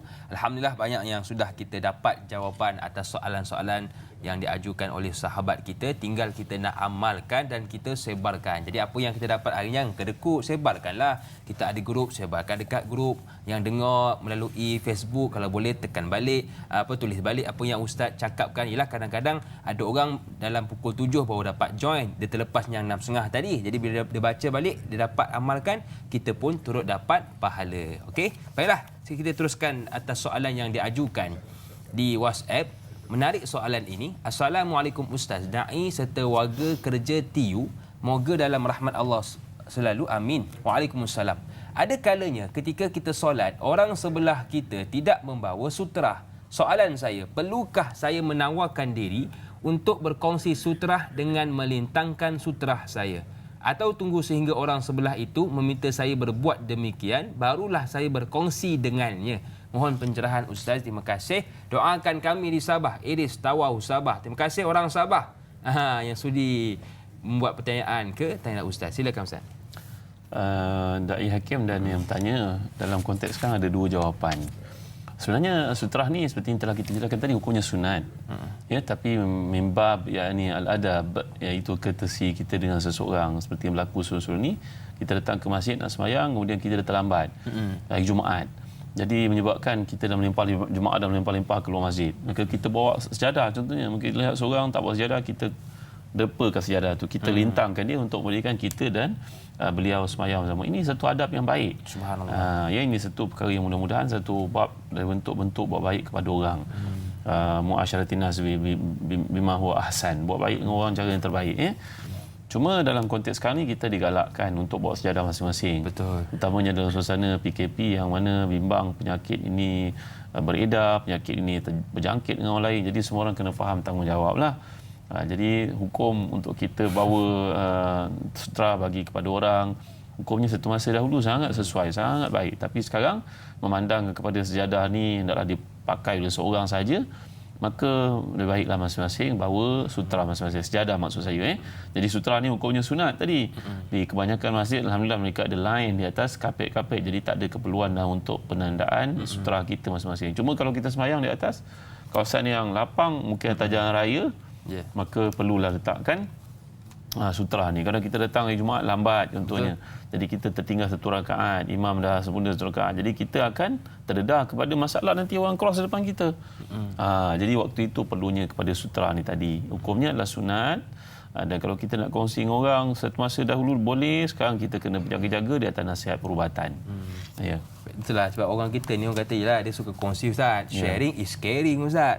Suka kongsi tak ada masalah, tapi yang lebih baik kita bawalah sejadah sendiri. Lagi-lagi di musim PKPP ini memang diwajibkan ke atas orang nak solat di masjid atau surau bersejadah. Baiklah, saya tertarik dengan soalan yang diajukan oleh Sahziatul Siddiq di Facebook. Assalamualaikum Ustaz dan Naim. Waalaikumsalam. Bagaimana hukumnya sekiranya ketika sedang solat sutrah terjatuh menghalang tempat sujud? Bagaimana Ustaz? Apakah perlu membatalkan solat atau meneruskan solat sahaja? Mohon pencerahan Ustaz. Sekian, terima kasih. #biar tahu jangan keliru. Terima kasih kepada Sahziatul Siddiq atas soalan. Betul Ustaz. Hari ini kadang-kadang kita letakkan sutrah. Ialah mungkin letakkan sutrah, ada anak-anak main tersepak, teralih sutrah tersebut. Jadi bagaimana Ustaz? Seperti digambarkan tadi bahawa hukum sutrah adalah sunat. Kebanyakan para ulama mengatakan ia adalah sunat. Jadi apabila kita telah meletakkan satu tanda, umpamanya stand Quran yang tinggi itu jatuh, tengoklah jatuhnya itu boleh mudaratkan orang ataupun tidak. Kita kena jadi orang yang prihatin. Mungkin jatuh boleh mudaratkan orang, maka kita kena berhentikan sembahyang, betulkan sutrah itu supaya tak mudaratkan orang. Kadang-kadang besi itu tajam agaknya. Mungkin anak-anak main kat situ, kalau sutrah stand maksud saya, macam stand Quran yang besar tu kan, jatuh mungkin boleh membahayakan orang. Maka kita berhenti sembahyang untuk bangunkan sutra itu lebih baik. Tapi seandainya ia kunci ataupun satu benda kita letak, anak-anak lari, tersepak dia, teruskan sembahyang macam biasa. Kerana sutra tersebut hukumnya sunat seperti yang telah dijelaskan tadi. Baik Ustaz, contohlah tadi Ustaz ada bicarakan berkenaan lah bila kita ni dah letak sutra, orang lalu juga, kita pun usaha lagi untuk halang dia dengan kita halang tangan kita kan. Tapi dia pun lalu juga Ustaz. Jadi bagaimana? Adakah kita kena gaduh juga ataupun okey lalu je lah, aku dah halang, aku lalu dalam juga. Hadis mengatakan falyuqatilhu. Falyuqatilhu maknanya kena tegas, kena keraskan tangan. Mungkin tunjuk penumbuk agaknya macam ni kalau Ustaz Jadi barulah orang yang hadir ni akan sedar seriusnya hukum melintas depan orang salah. Kita nak orang dapat pendidikan sebenarnya. Betul. Tapi kalau dia melintas juga, maka biarkanlah melintas. Dia akan berdosa. Tapi setengah kitab fiqh mengatakan contoh kita tahan orang. Ini hukum fiqh tau. Tahan orang, tahan dengan lembut, dia masih minta. Kita tahan tegas, tiba-tiba dia jatuh. Kita tak pukul dia, dia jatuh. Orang yang lalu tu? Orang lalu terjatuh. Jatuh dan mungkin mencederakan dia. Orang yang menahan ini tidak kena dhaman, tidak kena apa-apa taklif, tidak kena tanggungjawab untuk bayar mungkin kecederaan yang dialami itu. Kerana menunjukkan tempat itu adalah hak saya. Ya, betul. Tak boleh orang cross di situ. Hukumnya haram cross di situ. Saya nak beritahu hukumnya haram. Saya tahan awak jatuh. luka. Saya tak kena bayar apa-apa kepada awak kerana awak menceroboh kawasan saya. Begitu maksud kata para ulama fuqaha dari sudut implikasi orang yang degil dalam kes itu. Tapi orang kita bijak juga Ustaz. Bila kita larang guna tangan, dia dah lukuk bawah pula. Ya. Kata, oh atas mungkin tak boleh, bawah boleh kot. Jadi kalau orang yang jahil sungguh, lalu lukuk bawah pula. Sebab tu perlu kepada ilmu. Baiklah, soalan seterusnya yang diajukan di Facebook, Hani Ampang. Assalamualaikum. Waalaikumsalam. Mengapa orang yang berjalan di depan orang solat digelar sebagai syaitan di dalam sebuah hadis? Terima kasih kepada Hani Ampang atas soalan. Betul ke Ustaz? Ya. Dalam hadis yang sahih mengatakan demikian riwayat Bukhari dan juga Muslim, fa innahu syaitan. Falyuqatilhu fa innahu syaitan. Syaitan dimaksudkan ini syaitan merujuk kepada dua. Satu syaitan jin dan juga syaitan manusia. Ya, syayatinul insi wal jin yuhi ba'dhum ila ba'dhin zukhrufal qawli ghurura. Allah firmankan dalam Quran ya. Jadi manusia juga dipanggil sebagai syaitan. Syaitan ni berarti syatana. Syatana makna ibta'ada. Jadi perkataan syaitan berarti menjauhkan diri daripada hidayah Allah. Jadi dia bukan khusus kepada makhluk namanya jin saja. Manusia pun dipanggil syaitan juga. Andai ada padanya sifat-sifat yang sifat yang boleh memerangkap orang lain, sifat yang boleh menganiaya orang lain, sifat yang boleh menarik perhatian orang lain, bahkan untuk pengetahuan dai dan juga penonton sekalian. Orang Arab ni sebut perkataan syaitan ni biasa. Ya, kalau budak itu cerdik sangat dipanggil smart apa? Cunning Suka ambil kesempatan kat orang. Peniaga itu sebagai contohnya, cunning suka ambil kesempatan kat orang. Maka orang panggil dia syaitan. Alah syaitan. Pernah saya mengajar di universiti dahulu, kawan-kawan Arab ni kata pada anak-anak murid, anti syaitan awak ni memang syaitan. Dia balik mengadu ke ayah dia, doktor ni persyaratan ni hampir-hampir kena saman.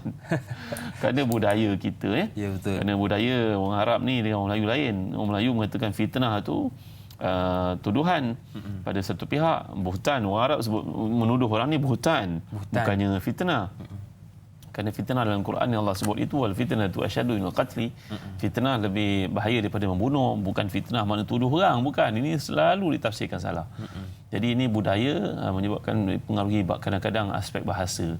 Jadi fitnah yang dimaksudkan dalam Quran adalah merujuk pada kekacauan, kezaliman, penganiayaan, mengambil hak orang, mencuri, melakukan keganasan, itu makna fitnah. Jadi balik kepada cerita syaitan tadi, syaitan yang dimaksudkan Nabi SAW adalah orang yang degil. Orang yang dipengaruhi. Kerana ada satu hadis lagi yang menyebutkan bahawa fa inna ma'ahu qarin. Dia orang minta depan orang ni, kita kena tahan dia, kena menghalang dia. Kalau diteruskan juga, keraskan diri kita untuk menghalang, beritahu pada perbuatan haram. Kerana ada hadis lain mengatakan bahawa sungguhnya dia bersama dengan qarinnya. Qarin ni maksudnya apa tuan-tuan? Wa minkum illa wa kad wukila ilaihi qarinuhu minal malaika wa qarinuhu minasyaitan. Hatta anta ya Rasulullah, hatta ana illa annahu lam ya'murni illa bi khairin fa'anani Allahu alaihi fa aslam falam ya'murni illa bi khairin. Dalam hadis sahih mengatakan bahawa Nabi bersabda, setiap kita ni ada qarin yang merupakan malaikat dan qarin merupakan syaitan. Jadi qarin yang merupakan syaitan ini, kalau dibela, dijaga, diperhatikan, diikut segala tindak tanduknya, macam orang Melayu kata ada hantu raya lah. Kata almarhum Datuk Dr. Harudin. Jadi dalam konteks hadis ini Nabi beritahu kepada kita, orang yang degil ini sebenarnya dia sedang mengikut qarin daripada syaitan itu yang menyuruhnya buat benda yang salah. Kerana dia tidak mendengar seruan para malaikat. Macam contoh dalam hadis mengatakan, kalau kita bangkit waktu pagi, maka malaikat akan kejut kita. Fulan bangun, waktu tahajud, waktu siap untuk subuh. Bangun. Ini waktu untuk mustajab doa dan sebagainya. Tapi syaitan kata, malam masih panjang, lailun tawil farqud. Malam masih panjang, tidur lagi. Ya, maka sebenarnya kita diikat oleh 3 simpulan dalam hadis mengatakan. Jadi peranan qarin ini tadi sehingga menjerumuskan seseorang yang melakukan kesalahan seolah-olah dia ni macam syaitan. Qarin ni saya terang kepada tuan-tuan ni sekali. Qarin ni ada 2. Satu malaikat yang Allah utuskan bersama dengan kita untuk membisikkan kebaikan yang kita dengar bisikan itu selalunya. Tapi kita tak mau ikut. Sebab dalam diri kita ada nafsu. Dalam kita ada syahwat, dalam diri kita ada susah nak mujahadah nafsu, sehingga kita terikut bisikan syaitan ini yang mengajak kita buat kemungkaran, kejahatan dan juga perkara-perkara keji. Maka tuan-tuan, maksud hadis ini tadi, hendaklah diambil tindakan tegas kepada orang yang cross di depan orang sembahyang ni, nak menyeberang walaupun orang halang, dia degil. Maka sebenarnya syaitan itu Yang dimaksudkan sifat degil. Yang dimaksudkan di situ kata Imam Qurtubi, ia merujuk kepada sifat engkar terhadap arahan yang dikeluarkan. Maknanya hari ni jangan pula kalau orang tu lalu juga kita pula yang cakap tengah-tengah solat ni. Syaitan. Kan. Sebab orang Melayu ni ialah dia kalau marah biasa Ustaz dia panggil setan je. Ahli mana? Ahli setan. Tapi kalau marah sungguh baru sebut syaitan. Kan. Itu maknanya dia marah sungguh kepada orang tersebut. Jadi jangan sampai kita ini tergolong ataupun kita bersifat dengan sifat syaitan ini, kita buat dek je kalau walaupun orang solat di hadapan kita. Baiklah Ustaz, bila sebut tentang sutrah, tadi kita bincangkan sutrah iaitu ketika solat di surau, di di masjid. Bagaimana pula solat yang dalam kenderaan Ustaz? Mungkin dalam bas, dalam pesawat, adakah perlu juga kepada sutrah? Salat yang kita kerjakan dalam kenderaan, dalam bas, dalam kapal terbang contohnya, ini kita panggil salat sunat. Salat sunat kita boleh tunaikan dalam apa jua keadaan. Kerana dalam hadis mengatakan bila Nabi kita SAW sedang musafir, Nabi sembahyang atas unta, mungkin sembahyang atas kuda, mungkin sembahyang atas himar baginda sallallahu alaihi wasallam. Fa idza arada al-fariḍah nazala wastaqbala al-qiblah. Dalam hadis mengatakan kalau sembahyang fardu, barulah Nabi akan turun dari kenderaan baginda sallallahu mencari arah kiblat dan sembahyang dalam keadaan berdiri. Jadi dalam konteks kita sembahyang di atas kenderaan, maka tak ada masalah, itu sembahyang sunat. Sama ada steering kereta itu, cermin kereta itu, dia sudah pun mengambil tempat sutra sebenarnya. Kalau kita sembahyang dalam kapal terbang, tempat duduk itu sudah jadi sutra. Maka tak ada masalah Ustaz. Boleh kita teruskan solat kita. Baiklah, soalan seterusnya, maafkan saya. Salam Ustaz dan Da'i. Waalaikumsalam. Habis sahaja solat, baru perasan ada orang solat di belakang. Adakah kita perlu tunggu orang di belakang kita yang belum usai solat sebelum bergerak atau bagaimana Ustaz? Ini banyak juga berlaku di kalangan kita. Bila kita dah habis solat, kita tengok belakang ada orang. Jadi bagaimana Ustaz? Ya, melihat kepada keperluan. Kalau kita sembahyang, kemudian orang sembahyang belakang kita, kita tak sedar, kita keluar, kita beredar, tidaklah menjadi satu hukum haram pada kita. Kerana dia sembahyang dalam keadaan yang mesti kita gambarkan tadi, sutra adalah hukumnya sunat. Kita bukan melintas di depan dia. Betul kan? Beza kan? Yang diharamkan tadi, kita sengaja melintas depan dia. Tapi dalam keadaan lain, kita sedang sembahyang, dia ikut sembahyang di belakang, sama ada dia jadi makmum, ataupun dia sembahyang bersendirian dan kawasan sembahyang itu ngam-ngam untuk dia duduk belakang kita, kita boleh keluar, tak ada masalah. Kita bukannya menjadi sutra dia. Yang diharamkan kita melintas di kawasan makam sujud dia. Jelas jadi tidaklah haram untuk kita bangun beredar, kerana dalam konteks itu kita tidak melintas di depannya. Kita telah berada di situ sebelum dia sembahyang lagi. Ya. Bagaimana Ustaz? Kadang ada satu situasi ni. Bilik dia Ustaz. Ini bilik dia. Lepas tu dalam bilik dia ni betul-betul menghadap orang kata bilik air Ustaz. Tempat orang membuang najis dan sebagainya. Jadi bagaimana Ustaz? Adakah perlu sutrah atau bagaimana? Ya, sebenarnya kalau kita ada peluang untuk buat rumah, digalakkan oleh para ulama supaya kita memerhatikan arah kiblat dan sebagainya. Walaupun dalam hadis mengatakan idza stanja ahdukum fala yastaqbilanna qiblatana. Kalau seorang sedang buang air, janganlah dia menghadap kiblat atau membelakangkannya. Dalam hadis yang lain hadis ini hadis sahih semuanya. Cuma bila kita dah buat rumah, mungkin kita beli rumah, tentulah tak bijak untuk kita robohkan tandas semata-mata kerana ia menghadap kiblat. Dan sebenarnya tiang ataupun dinding yang dibina itu sudah menutup kita daripada menghadap kiblat dan tidaklah hukumnya haram. Dalam konteks dahulu kala, mereka tak ada tandas yang proper macam kita. Mereka pergi ke tempat khalaq. Khalaq ni maknanya macam padang pasir. Mereka qada hajat, buang air besar, buang air kecil, menghadap kiblat, itu hukumnya haram dalam keadaan terbuka seperti itu. Tapi kalau ada pokok-pokok, ada dinding rumah yang kita beli begitu keadaannya, maka tidaklah menjadi masalah untuk kita kekalkan sedemikian. Jadi balik pada soalan tadi, adakah kita sembahyang terpaksa menghadap ke tandas kan? Betul. Kerana kiblat ke arah itu, dan rumah yang kita beli pun keadaan itu, atau hotel yang kita duduk pun macam tu keadaan, atau homestay dan sebagainya. Maka tak dinding tak ada masalah. Dinding yang telah ada itu mengambil tempat sutra, kita bukanlah sembahyang dalam tandas sebenarnya.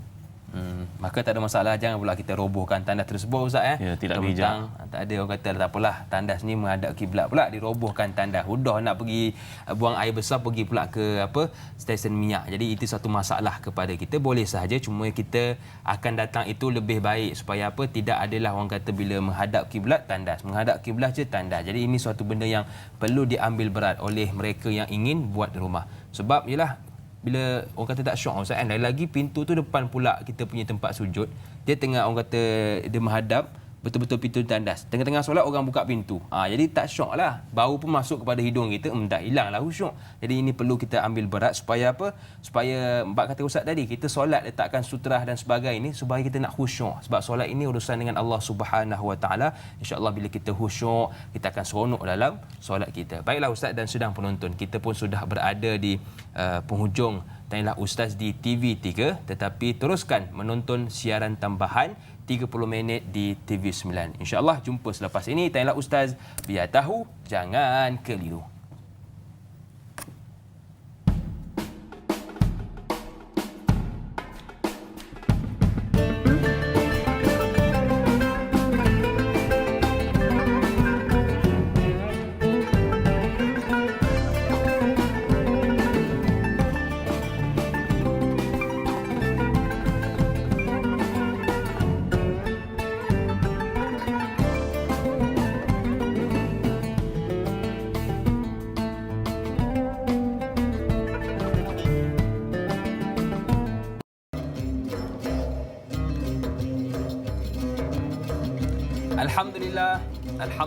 Alhamdulillah. Terima kasih kepada anda yang masih lagi sudi bersama dengan kami dalam rancangan Tanyalah Ustaz, biar tahu, jangan keliru. Kepada anda yang mungkin baru bersama dengan kami pada pagi ini, kita membincangkan topik hukum meletakkan sutrah bersama dengan guru kita Al-Fadhil Ustaz Datuk Dr. Zahazan Muhammad. Jadi kepada anda yang mungkin ada kemusykilan tentang tajuk perbincangan kita pada pagi ini, boleh sahaja buat panggilan ke talian bebas tol 1800 881677 atau boleh WhatsApp kami ke nombor 011123364480 atau terus ke Facebook kami Tanyalah Ustaz TV3, dan kalau boleh tekanlah butang suka, komen sikit-sikit apa yang anda dapat pada hari ini dan tekanlah butang kongsi, insya-Allah. Baiklah, soalan seterusnya, soalan yang diajukan melalui WhatsApp. Assalamualaikum Ustaz dan Da'i. Waalaikumsalam. Saya Huda dari Kelang. Apakah keadaan yang boleh menjadikan sutrah ini perkara wajib, harus dan menjadi haram? Mohon penjelasan. Terima kasih kepada yang sudi bertanya. Sutrah ni hukum dia sunat Ustaz. Boleh ke jadi haram dan sebagainya? Ya. Hukum meletakkan sutrah ni tadi telah kita jelaskan hukumnya sunat. Betul. Ya, sunat. Jadi sebaik-baiknya kalau kita lihat dalam kitab-kitab fikih, contohnya apa fatwa yang saya ambil daripada majalah Al-Azhar, saya bacakan sikit kat sini. Boleh Ustaz. Fahadha hasilu aqwali ahli ilmi fi hukmi sutra. Wa bihadha tabayyana anna hirsal imam ala ittikhadhi sutra fi salah walau lam yujad adna ihtimal limurud ahad baina yadayhi sa'ighun inda jama'ati min ahli ilmi bal huwa rajih lima asyara ilaihi Ibn Hajar Al-Haytami rahimahullah. Daripada kata-kata ini, dalam dua keadaan. Pertama sekali, imam sebaik-baiknya digalakkan yang menjadi imam itu memastikan dia membuat sutra di hadapannya, kerana dia menjadi sutra kepada semua makmum. Jadi kalau kita sembahyang dalam masjid yang besar, contohnya masjid negara, contohnya kita datang singgah, kita bawa jemaah yang ada sudah pun habis sembahyang, kita jadi imam, kita bawa 20 orang belakang kita. Jadi kita yang jadi imam ni letakkan satu di depan, mungkin rihal dengan Quran ni tadi. Kalau kita mampu pergi sampai ke depan, dinding menjadi sutra bagi imam. Tapi janganlah pergi tempat mihrab imam pula, kerana mihrab imam tu khas untuk sembahyang berjemaah yang dirasmikan, yang dibuat secara rasmi. Kita adalah imam tambahan yang datang pada waktu seperti itu, waktu ekstra. Jadi kita letak satu di depan kita. Ini satu galakan yang amat dituntut kepada imam-imam yang merujuk kepada mengelakkan orang melintas di hadapan kita, melintas di depan kita. Jadi dalam apa yang telah dijelaskan sini, kalau kita sembahyang berjemaah biasa, kita memang imam rasmi di tempat tersebut, kita sembahyang dekat kawasan mihrab, maka mihrab itu sudah menjadi kita punya sutra lah. Cuma kalau masjid itu besar sangat, digalakkan untuk kita ke belakang sikit supaya semua jemaah nampak pergerakan kita. Misalkan dalam masjid mutasi'an, kalau masjid itu terlalu besar, misalkan dalam masjid kabiran. Jadi dalam konteks ini, hukum meletakkan sutra tadi hukumnya sunat seperti yang telah kita jelaskan. Hukum menjadi haram, tidak ada waktu menjadi haram sutra ni, kecuali kalau kita letak sesuatu yang mengundang persepsi ke perspektif ke, mungkin yang diletakkan tu gambar-gambar yang tidak elok ke, maka dia akan menyebabkan orang instead of mereka menjadi khusyuk, menjadi lalai pula. Betul. Kerana melihat benda yang telah diletakkan di situ.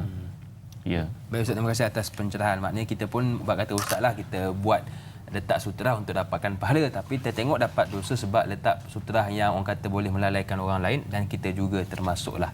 Baiklah, soalan seterusnya. Assalamualaikum warahmatullahi wabarakatuh. Waalaikumsalam warahmatullahi wabarakatuh. Bismillahirrahmanirrahim.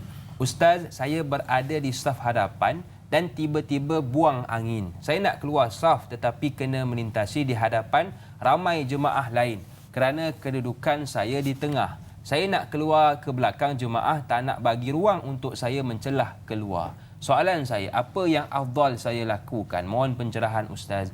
Terima kasih Ustaz dan Da'i Haji Din Bun. Terima kasih Haji Din atas soalan yang diajukan. Bagaimana Ustaz? Tengah-tengah solat terbatal, berada di tengah saf, bagaimana? Ini melihat kepada keadaan. Kalau kita ni boleh keluar, mampu keluar, lebih baik kita keluar. Berarti kita keluar dan mengambil wuduk dan menyempurnakan sembahyang kembali dengan jadi masbuk. Lah, mungkin kita dah sempurnakan 2 rakaat tiba-tiba terbatal, maka kita hendaklah keluar dan mengambil wuduk dan sempurnakan sembahyang. Sebenarnya dari sudut hukum, di sini berlaku kejahilan kadang-kadang bagi setengah orang. Mereka bila kita keluar daripada saf, orang yang berada belakang kita masuk ke tempat kita. Betul kan? Imam da'i kan? Ya, jadi berarti kat situ kalau kita keluar daripada saf yang pertama, maka saf itu jangan dibiarkan lompang. Sama ada yang depan itu merapatkannya atau yang belakang saf kedua tu naik ke hadapan, saf ketiga pergi saf kedua. Ini etika yang boleh kita lihat dalam konteks salat berjemaah. Itu satu perkara. Yang kedua, kita nak keluar jangan orang lain tahan. Kerana kita tahan, sedangkan kita memahami konsep sutra ni telah dijelaskan tadi. Sutra dalam konteks salat berjemaah adalah imam itu. Orang tak boleh melintas depan imam di kawasan sujud. Tak boleh. Itu sebab imam digalakkan sembahyang pada sutra kerana dia menjadi maknanya menjadi satu dinding yang terawal terakhir bagi orang yang sedang sembahyang. Sutra ni dinding, maksudnya memberitahu kepada kita daerah kawasan untuk kita sujud. Kemudian perkara yang lain di sini, kalaulah kita yang sedang sembahyang ni rasa malu nak keluar, mungkin kita orang kenamaan, mungkin kita orang politik, mungkin kita ni orang besar yang tak wajar lah keluar, nanti orang tengok apalah orang. Jadi ada 2 keadaan kat situ, 2 keadaan pula. Sama ada kita keluar buat macam tutup hidung, mungkin orang menyedari hidung dia berdarah agaknya. Jadi kita menjaga aib diri kita. Betul. Yang kedua, kalau kita tak mau keluar juga kerana kita bimbang tercala sangat kedudukan kita, kita boleh teruskan sembahyang, hukumnya harus. Nanti sembahyanglah kemudian. Pun ada hukum tersebut dijelaskan oleh para ulama dalam kitab-kitab fiqh. Tapi yang paling aula, yang paling afdal, keluarlah apa jua sekalipun, keluarlah untuk kita mengambil wuduk dan melengkapkan sembahyang bersama dengan imam, kerana pahala sembahyang berjemaah ini salat al-jamaah tafdulu salat al-fardhi bi 27 darajah. Sembahyang fardu yang kita kerjakan secara berjemaah ni nilainya 27 kali atau 29 kali lebih baik daripada sembahyang bersendirian. Jadi yang paling aulanya kita ambil wuduk. Dan ada satu hukum yang menjelaskan bahawa kita dalam keadaan batal wuduk, tak ada wuduk, hukumnya haram bersujud sebenarnya. Ini pun kita kena jagalah, kecuali dalam keadaan darurat yang dijelaskan tadi. Orang ni orang tertentu, orang besar, orang VVIP, mungkin nak jaga diri dia daripada malu, aib dan sebagainya. Mungkin boleh dipakai pandangan itu, pandangan yang sedikit dari para ulama fuqaha untuk dinurunkan salat. Namun yang lebih aula, keluarlah. Kita jangan tahan dia untuk keluar kerana tidak ada masalah untuk di-cross di depan kita. Saya rasa kita boleh guna tips daripada Ustaz. Ialah kadang-kadang kita tengah solat, duduk pula dekat tengah-tengah saf tu, kita terbuang angin. Betul lah, kadang-kadang kita nak keluar, malu, kau kentut ke tu kan? Jadi kita mungkin boleh guna teknik yang Ustaz berikan tadi. Kita buat macam tutup hidung, orang kata, oh ni mungkin apa dia hidung berdarah dan sebagainya. Ketaklah kita keluar melulu. Takut kita orang kata kita ni buang angin, aib kepada diri sendiri. Baiklah, Ustaz, bila sebut tentang sutrah ini kan, sutrah ini tadi kita bincangkan boleh letak apa sahaja. Cumanya adakah boleh jikalau kita letakkan sutrah itu Quran, Ustaz? Ya. Contoh kan, kita dah cari dah, tak ada kunci, tak ada handset, yang ada Quran. Jadi bolehkah Quran ini diletakkan di bawah sebagai sutrah? Jadi bagaimana, Ustaz? Ya. Adab kita dengan Quran, hendaklah kita muliakan Quran, tinggikan Quran. Jadi kalau kita perlu letakkan Quran, letaklah di atas rihal contohnya. Ataupun letak di atas satu benda yang menyebabkan dia tinggi. Kalau tak ada apa-apa pun mungkin ada buku tebal macam ni, letak di bawahnya, letak Quran di atasnya. Jangan letak Quran di atas lantai saja.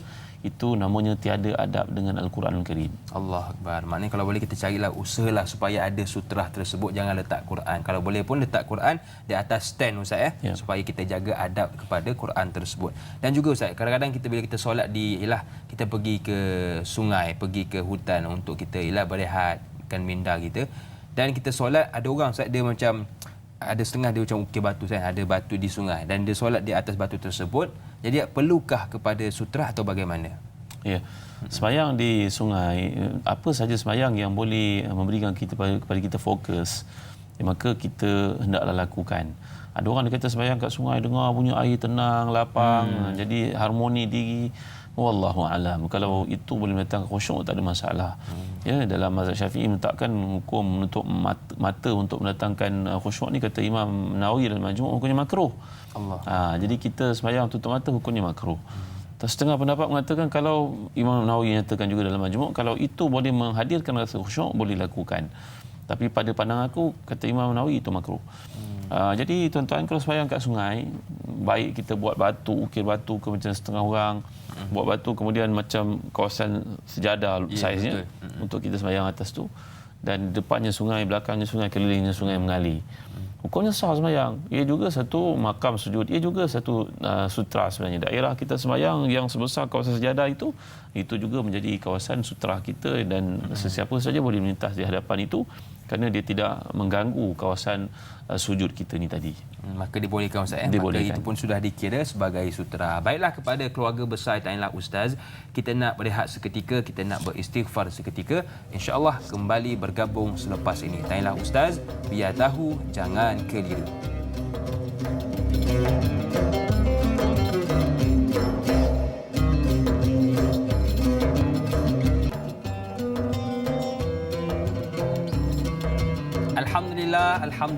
Alhamdulillah. Terima kasih kepada anda yang masih lagi sudi bersama dengan kami pada pagi ini dan rancangan Ta'inlah Ustaz, biar tahu jangan keliru. Terima kasih yang menonton di Kaca TV. Terima kasih yang sudi menonton melalui Facebook. Yang melalui Facebook, kalau boleh tekanlah butang suka, komen apa yang kita dapat pada pagi ini dan tekanlah butang kongsi. InsyaAllah kita dapat manfaat dari perkara tersebut. Baiklah, saya agak tertarik dengan soalan seterusnya yang diajukan oleh sahabat kita melalui WhatsApp. Assalamualaikum Ustaz, da'i dan semua kru yang bertugas. Waalaikumsalam. Ustaz, saya ingin bertanya, adakah pahala solat orang yang meletakkan sutra melebihi daripada orang yang tidak meletakkan sutra? Mohon pencerahan Ustaz. Terima kasih Perak. Terima kasih yang sudi bertanya. Silakan Ustaz. Ya, da'i dan juga para penonton yang mulia sekalian, meletakkan sutra ataupun sembahyang di tempat yang memberitahu orang tentang kawasan kita sembahyang itu lebih aula, itu lebih besar pahalanya. Jadi sutra ini telah digambarkan tadi, kita bincangkan sama ada kita sembahyang di kawasan yang ada dinding, ada tiang, ataupun di kawasan sejadah, ataupun ada line dalam masjid atau surau. Jadi kita sembahyang di tempat yang khusus seperti itu, yang menandakan kawasan sutra, itu lebih aula, lebih besar pahalanya daripada kita sembahyang biarkan orang berada dalam keadaan termanggu-manggu, mundamadi di hadapan kita dan kita telah menyebabkan mereka berdosa. Ya, Ustaz, dia sebut juga tentang sutra. Tadi kita ada bincangkan yang sutra ni kau letaklah apa saja, handset ke, buku ke, ataupun kunci ke. Jadi adakah orang kata sutra yang afdal? Apakah sutra yang terbaik yang boleh kita letakkan di hadapan kita? Sutra ni seperti yang telah kita jelaskan, sama ada yang kekal berdiri yang memang ada dalam kawasan tersebut, ataupun kita tandakan untuk beritahu kawasan sujud kita. Jadi tentulah yang paling aulanya kita berada di tempat yang sutranya kekal. Contohnya tiang. Ya, betul. Ya, macam Masjid Negeri Shah Alam tu tiangnya besar-besar, sembahyang dekat situ kan. Betul, jadi beritahu kepada orang itu kawasan kita. Jadi memang tidak patut mereka melalui kawasan itu padahal begitu luas masjid itu. Itu yang paling aula. Kemudian barulah sutra lain dalam keadaan kita terpaksa letakkan satu rehal barangkali, kunci yang mungkin kalau orang tak perhatikan betul-betul mungkin terlanggar, mungkin bersepah, mungkin tercampak. Maka tentulah sutra yang kekal lebih aula daripada sutra yang kita boleh alih-alihkan tadi. Apapun nak sembahyang ni tadi, seperti yang da'i guna ayat, kita buat persiapan ni kita. Kita yang buat persediaan untuk lihat keliling kita, keselesaan, kerana ujungnya sembahyang itu kita dengan Allah. Kita nak bercakap dengan Allah. Banyak permintaan kita kepada Allah. Inna salata kanat 'alal mu'minina kitaban mawquta. Sungguh sembahyang itu satu kefarduan yang telah ditetapkan oleh Allah ke atas kita. Buatlah sebaik mungkin. Jadi environment keliling itu membantu kita, biar yang kita alami itu membantu kita untuk menambah, biar sembahyang ni plus. Semuanya tambah. Kalau selama ni dah khusyuk, apa lagi yang boleh menambah lagi kadar khusyuk kita? Contoh tadi seperti kita gambarkan, datang sembahyang kat sah pertama, pakai baju putih, jangan pakai baju corak-corak, orang tengok pun jadi pening, orang pun hilang fokus sembahyang. Pakai minyak wangi kan. Kalau mulut kita ni bau, spray sikit ke, berus gigi ke, pakai pakaian kemas ke. Jadi jangan sampai kita terpaksa melintas orang. Jadi cari apa sahaja benda yang akan membantu kita untuk menambah nilai semayang yang kita kerjakan kepada Allah SWT. Jadi ini perkara yang kita kena ingat. Sebaik-baiknya semayanglah kepada sutra yang kekal. Itu yang paling aula sekali. Betul Ustaz. Dan juga kadang bila sebut tentang sutra ni, tadi kita ada bincangkan tentang akibat balasan orang yang melanggar sutra. Jadi mungkin Ustaz ada sedikit perkongsian tentang ganjaran kepada mereka yang letakkan sutra supaya mereka ni semangat nak letakkan sutra. Tadi kita bincangkan tentang akibat orang yang melanggar sutra. Mungkin ada ganjaran bagi mereka yang melakukan sunat sutra ini? Kita lihat dalam kitab-kitab fiqh, para ulama fuqaha ni mereka bincangkan daripada hadis Nabi itu mereka keluarkan banyak pendapat, tapi di hujungnya pandangan-pandangan itu bermuarakan kepada keperluan untuk letak sutra, sehingga dikatakan mereka sebagai contohnya, walaupun anda merasakan tidak ada orang yang akan minta situ pun digalakkan untuk letak sutra. Nampak? Seperti bahasan yang dikemukakan oleh para ulama fuqaha di sini, mazhab Maliki baik, Hanafi baik, Syafi'i, Hambali, mereka mengatakan apa? Kalau kamu bimbang ada binatang melintas di depannya pun, maka kamu akan elakkan rasa gangguan tadi kerana ada sutra. Contohnya kita letak sutra, kita pandang je kat kawasan sujud kita, kucing lalu depan kita tak perasan. Tapi kalau kita tak letak sutra, mata kita akan mengayau-ngayau. Tengok kucing lalu, cantik pula kucing ni. Siapa punya kucing ni? Dah macam-macam datang menerobos dalam gangguan fikiran kita. Itu sebab kita lihat, bagi contoh, saya baca kat sini. Wa qala Khalil Maliki fi mukhtasarihi in khasya mururan ay al-imam wal munfarid. Sama ada orang itu sembahyang secara imam, lebih lagi digalakkan untuk sembahyang pada sutra yang kekal ataupun diletakkan pada masjid yang besar contohnya tadi, ataupun orang sembahyang munfarid. Munfarid maknanya sembahyang berseorangan. Kena letak sutra ni, kata al-Imam Khalil. Kata Dasuqi mu'alliqan walau bihayawan ghairu aqil. Dan digalakkan untuk buat sutra ni bagi mengelakkan sesuatu melintas di depan, termasuklah binatang sekalipun. Jadi dengan ada sutra tu anda akan khusyuk dan sembahyang, kena akan pandang ke situ saja. Ini penjelasannya. Wa qala Nawawi fi al-Majmu' as-sunnah lil-musalli an yakuna baina yadayhi sutra min jidar aw sariya aw ghairiha wa yadnu minha. Kata Imam Nawawi dalam Majmu' bahawa galakan untuk orang sembahyang itu sembahyang pada sutra, sama ada yang kekal macam dinding, tiang, ataupun tempat itu luas, tak ada kemungkinan untuk dia pergi ke hadapan sampai ke kawasan tiang dinding, mungkin dia orang tua uzur nak jalan ke masjid besar itu, letaklah sesuatu di hadapannya, rihal ke, yang ada Quran ke, letak tasbih ke, letak apa-apa yang boleh mengelakkan orang melintas di kawasan sujud ni tadi. Ini kata Imam Nawawi. Wa qala al-Imam Ibn Hajar al-Haytami wa qad su'ila man salla ala sutu laisa alaihi ha'id wa baina sutu wal janib alladhi ila syari' aqal min salata zira' fa hal yughni an sutra. Bagaimana bila orang sembahyang di atas atap sutuh? Sathi, sutuh, sembahyang atas atap. Dan depan itu dinding macam orang-orang Arab. Orang Arab ni kalau musim panas ni terlalu panas, mereka tidur di atas bumbung. Jadi mereka sembahyang atas waktu malam contohnya. Apakah digalakkan letak sutra? Padahal tak ada orang melintas di depan pun. Bawah itu gumah bawah dan kemudian jalan. Kita bayangkan rumah 2 tingkat lah contohnya, bahagian atas di rooftopnya. Jadi pun digalakkan untuk buat sutra ini, kata Al-Imam Ibn Hajar. Jadi rujukan kepada apa yang kita, kemudian kata Ibnu Muflih Al-Hambali fil Furu' wa yustahabu ila sutratin walau lam yakhsha maran.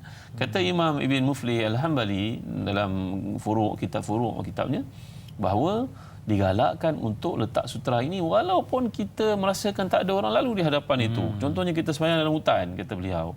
Kita sembahyang di tepi tasik, kita sembahyang di tepi laut, tak ada orang lalu depan tu laut, digalakkan juga untuk letak sutra.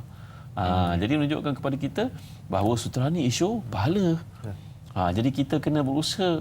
Tadi kita dah jelaskan, jangan sampai orang berdosa kerana buatan kita. Jadi kita nak sembahyang, pergi ke depan. Kalau tak mampu, besar sangat masjid tu, kita pun ada mengalami masalah lutut, letak satu benda yang menunjukkan kepada orang, jangan melintas. Ini area aku, ini kawasan aku, ini tempat aku beribadah kepada Allah. Jangan ganggu kekhusyukan aku. Gitu. Baik Ustaz, terima kasih atas pencerahan. Nak kata besarnya tuntutan sutra ini sehingga kan tak ada orang pun dituntut Ustaz untuk kita meletakkan sutra. Baiklah, soalan seterusnya yang diajukan oleh sahabat kita Mi dari Kuang. soalan yang diajukan melalui WhatsApp. Assalamualaikum Ustaz. Waalaikumsalam. Ada yang bagi tahu desain di sejadah itu sendiri dah menjadi sutrah. Tidak perlu meletakkan apa-apa barang di hadapan. Adakah ianya benar? Mi dari Kuang. Terima kasih Mi yang sudi bertanya. Bagaimana Ustaz? Ya, sejadah mengambil tempat sutra. Alhamdulillah, ini musim inilah ujian yang Allah beri kepada umat Islam, kepada kita khususnya kat sini. Maka berbagai-bagai perkara kita dapat tahu kan. Betul Ustaz. Jadi antaranya galakan supaya menghargai diri sendiri, jaga diri sendiri dan bawa sejadah pergi ke mana-mana kan. Bukan saja kain kita bawa, bahkan sejadah mungkin dah siap wuduk. Ya Allah, banyaknya rahmah di sebalik ujian yang berlaku ni untuk memesrakan kita lagi dengan ibadah sebenarnya. Betul. Jadi mengambil sejadah, memakai sejadah, menggunakan sejadah sedang sembahyang, itu adalah satu sutra sebenarnya. Ya, betul jawapannya. Itu Ustaz, satu sutra. Ustaz, terima kasih atas pencerahan. Dan Ustaz, bila sebut tentang sutrah ini juga, ada satu soalan yang bila kita bincangkan tadi, soalan yang boleh kita kaitkan dengan soalan dari sahabat kita di Facebook. Grote Maan Asrul, maafkan saya, yang atas tu mungkin nama glamour dia ke, wallahu alam. Okey. Assalamualaikum Da'i dan Datuk. Waalaikumsalam. Saya nak bawa bincang masalah yang biasa berlaku di surau atau masjid ketika sudah habis solat berjemaah. Makmum yang dah habis solat nak keluar dari saf lalu depan orang yang sedang bersolat. Sedangkan ada laluan lain yang tak ada orang bersolat.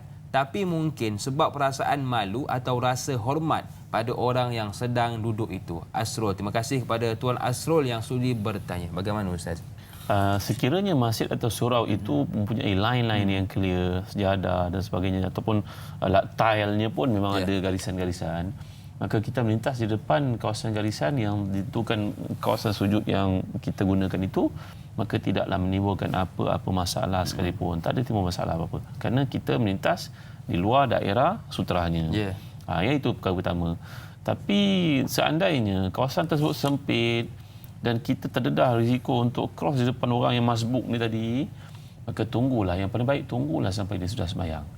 Ataupun lalulah di tempat yang selamat, yang tidak menyebabkan kita berdosa lalu di depan orang yang sedang sembahyang, yang sedang menyempurnakan sembahyang. Kerana imam dah sempurnakan sembahyang kan. Kita yang muafiq dah habis sembahyang, yang tinggal masbuk, yang mungkin tinggal 1-2 rakaat di belakang kita. Maka yang pertama tadi, kalau kita melintas di depan kawasan sujudnya, depan sejadahnya, depan lainnya, itu dibenarkan, tak ada masalah. Kalau tempat tersebut sempit, maka janganlah kita melintas, kita tunggulah tempat duduk kita, mungkin berzikir, berdoa sembahyang sunat ke, sehingga semuanya selesai baru kita keluar, ataupun carilah tempat keluar yang selamat. Itu jalan keluarnya. Baiklah Ustaz, boleh sebut juga tentang sutrah ini. Tadi Ustaz ada sebut tentang sutrah dan semuanya. Kita pun sudah berada di penghujung rancangan. Mungkin Ustaz ada sedikit kesimpulan ringkas tentang apa yang kita bincangkan pada pagi ini Ustaz. Silakan. Alhamdulillah kepada tuan-tuan dan puan-puan, kepada penerbit, kepada kru yang datang daripada awal pagi, kepada muslim-muslimat untuk serta, kepada da'i yang mulia yang memberi kepada kita berbagai-bagai input, soalan-soalan. Kadang-kadang benda ni pun saya tak terfikir. Baca barulah faham bila ditanya. Rupanya jadi cikgu macam itulah. Orang tanya banyak soalan, kita baru terfikir. Ni dalam kitab-kitab fiqh kata. Alhamdulillah, begitulah kehidupan ilmu ni, hayatul ilmi bil muzakara. Kehidupan ilmu ni adalah dengan adanya perbincangan, persoalan. Dan saya pun ketika nak hadir ni bertanya pada guru-guru saya, kepada Syekh Fawaz, pada Ustaz Nasrul, pada Ustaz Khidir Husin. Takut bercakap benda yang tak tepat. Jadi tuan-tuan yang dimuliakan sekalian, hidup kita ni perlu kepada baja. Macam pokok perlu kepada benda-benda yang boleh menyuburkannya, macam air, baja, hujan, cahaya matahari. Demikian juga ilmu. Ilmu menjadi baja kepada iman sebenarnya. Sebab itu Nabi SAW telah umpamakan, mathalu ma ba'athani Allahu minal ilmi wal huda kamathali ghaithin asaba ardan. Perumpamaan putusan aku ke dunia ini macam putusan air kepada bumi yang mendatangkan kesuburan. Jangan kita beranggapan cukuplah ilmu belajar. Tak, ilmu kena tambah, kena baca, kena ambil peluang, kena bertanya, hadir ke kuliah-kuliah macam ni, masya-Allah, TV3, TV9 kita tanyalah ustaz, supaya kita dapat menambah ilmu, menyuburkan iman kita. Kerana tak lain tak bukan kita mencari ilmu untuk menjadi komponen kesihatan, kesuburan kepada iman. Jangan ambil remeh benda-benda ni. Dan satu lagi amalan para salafus saleh macam Abdullah bin Mubarak. Beliau ni kalau duduk bersembang-sembang dengan orang, kemudian didapati dalam bersembang itu dan mula mengumpat, bercerita benda yang tak patut, maka Abdullah bin Mubarak akan meninggalkan mereka. Apa dia buat? Duduk membaca. Ambil kitab, baca. Tuan-tuan, kita kalau pegang kitab macam ni, Tengok dekat awal ni pun kita dah dapat maklumat, tuan-tuan. Bukan baca, kita tengok pada faris dia, pada konten dia pun kita jumpa. Oh, kat sini bincang sembahyang isyraq contohnya. Oh, sembahyang sunat isyraq ni sama dengan syuruk. Oh, baru kita tahu. Tengok sepatah ayat saja sudah beri pada kita penjelasan pada banyak perkara. Apatah lagi kita ni, tuan-tuan, jadi bapa, jadi ibu. Kadang-kadang anak kita bertanya pada kita soalan, jadi kita kena ambil tahu, ambil peduli dan kena seperti ini gambarkan tadi, ambil peluang untuk belajar. Jangan kita belajar bab sutra ni, lepas ni amalkanlah. Betul. Jangan sembahyang kat tempat-tempat biar kawasan depan kita sampai orang melintas. Jadi cari tempat yang selamat, cari tempat yang boleh mendatangkan khusyuk, bawa sejadah siap-siap. Kat sejadah tu pula sunat wangikan dekat sujudnya supaya kita sujud pun selesa kan. Basuh sejadah. Ya, ada orang dekat Pahang saya bagi galakan motivasi. Terima kasih orang Pahang Orang Pahang, saya orang Melaka. Orang Pahang punya kelebihan. Saya dipahamkan dakwah di Pahang masjidnya makmur, sembahyangnya ramai orang. Orang perempuannya suka basuh sejadah. Basuh sejadah lah. Basuh telekung. Pergi ke mana-mana masjid dan ada Facebook, kata dalam Facebook itu, ni kawasan ni nampaknya telekung yang ada ni dah kepam. Ada tak siapa boleh basuh? Boleh, saya datang. Dan dia ada replacekan telekung yang dibawa untuk letak kat situ, bawa balik basuh. Ya Allah, hebatnya orang Pahang dan banyak lagi orang lain pun buat benda yang sama. Orang Singapura, orang Johor, orang Sabah, orang Sarawak. Jadi setiap kita kena ada peluang untuk menjinakkan manusia dekat dengan Allah. Betul. Jadikan peluang bersembahyang ini, inna salat tanha 'anil fahsya'i wal munkar. Kerana cerita buat sembahyang, dia mencegah dari fahsyat dan munkar. Alangkah banyaknya fahsyat yang berlaku pada hari ini. Orang buka telefon pun lihat benda maksiat, terjebak dengan maksiat. Sedangkan mereka diajar dalam Quran, la taqrabu zina, jangan dekati zina. Dekati itu dah dosa. Rupanya sembahyang mampu mencegah orang daripada terdorong perbuatan yang haram ni. Maka kita sediakan satu suasana, keadaan yang menyebabkan orang sembahyang betul-betul mereka bercakap dengan Allah dengar Allah, penuhi mereka jadi orang yang lebih baik. Jadi mulakan di kita pembetulan yang berlaku dengan sembahyang, maka semua keadaan kita akan lurus sebenarnya. Baik Ustaz, terima kasih atas kesimpulan. Mungkin Ustaz ada sedikit doa, semoga program kita pagi ini diberkati oleh Allah Subhanahu Wa Taala. Silakan Ustaz. Alhamdulillah Rabbil Alamin, wassalatu wassalamu ala asyrafil anbiya'i wal mursalin, sayyidina wa lana Muhammadin wa ala alihi wa sahbihi ajma'in. Allahumma ighfir lana dhunubana wa liwalidina warhamhum kama rabbawna shighara wa li jami'i masyayikhina wa li jami'i asatizatina wa li jami'il mu'minina wal mu'minat al muslimina wal muslimat al ahya'i minhum wal amwat bi rahmatika ya arhamar rahimin. Ya Allah, ampunkan dosa kami, bapa kami, pasangan kami, anak-anak kami, guru-guru kami, sekalian orang buat baik pada kami, sekalian orang buat salah pada kami. Mereka yang punya hak-hak atas kami yang belum kami sempurnakan balasan kebaikan mereka kepada kami. Ampunkan dosa sekian umat Islam yang hidup atau telah meninggal dunia. Allahumma a'inna ala zikrika wa syukrika wa husni ibadatik. Amin. Ya Allah, jadikan kami mengasihimu, bersyukur padamu, baiki amal salih kami tanpa henti-henti kepadamu. Allahumma ati nufusana taqwaha wa zakkiha anta khairu man zakkaha anta waliyuha wa mawlaha bi rahmatika ya arhamar rahimin. Amin. Wahai Tuhan kami, bersihkanlah hati kami daripada segala mazmumah yang ada padanya. Jadikan kami taat kepadamu, bersihkan hati kami dengan keikhlasan ketaatan kepadamu ya Allah. Allahumma kfina bihalalika an haramik wa aghnina bifadlika amman siwak. Ya Allah, cukupkan kami dengan yang halal dan mencari yang haram. Kayakan kami dengan minta kepadamu, bukannya kepada orang lain ya Allah. Ya Allah, ya Tuhan kami, sungguhnya Engkau telah firman bahawa salat itu mencegah pada perkara fahsyat dan mungkar. Amin. Maka bantulah kami untuk mengelakkan diri kami, menyelamatkan diri kami melakukan perkara-perkara yang keji, perkara-perkara yang mungkar itu ya Allah. Selamatkanlah anak-anak kami, keturunan kami sekalian, orang Islam daripada melakukan perkara-perkara yang Kau tegah, perkara-perkara maksiat ini ya Allah, yang sangat berluasa pada musim fitnah seperti sekarang ini ya Allah.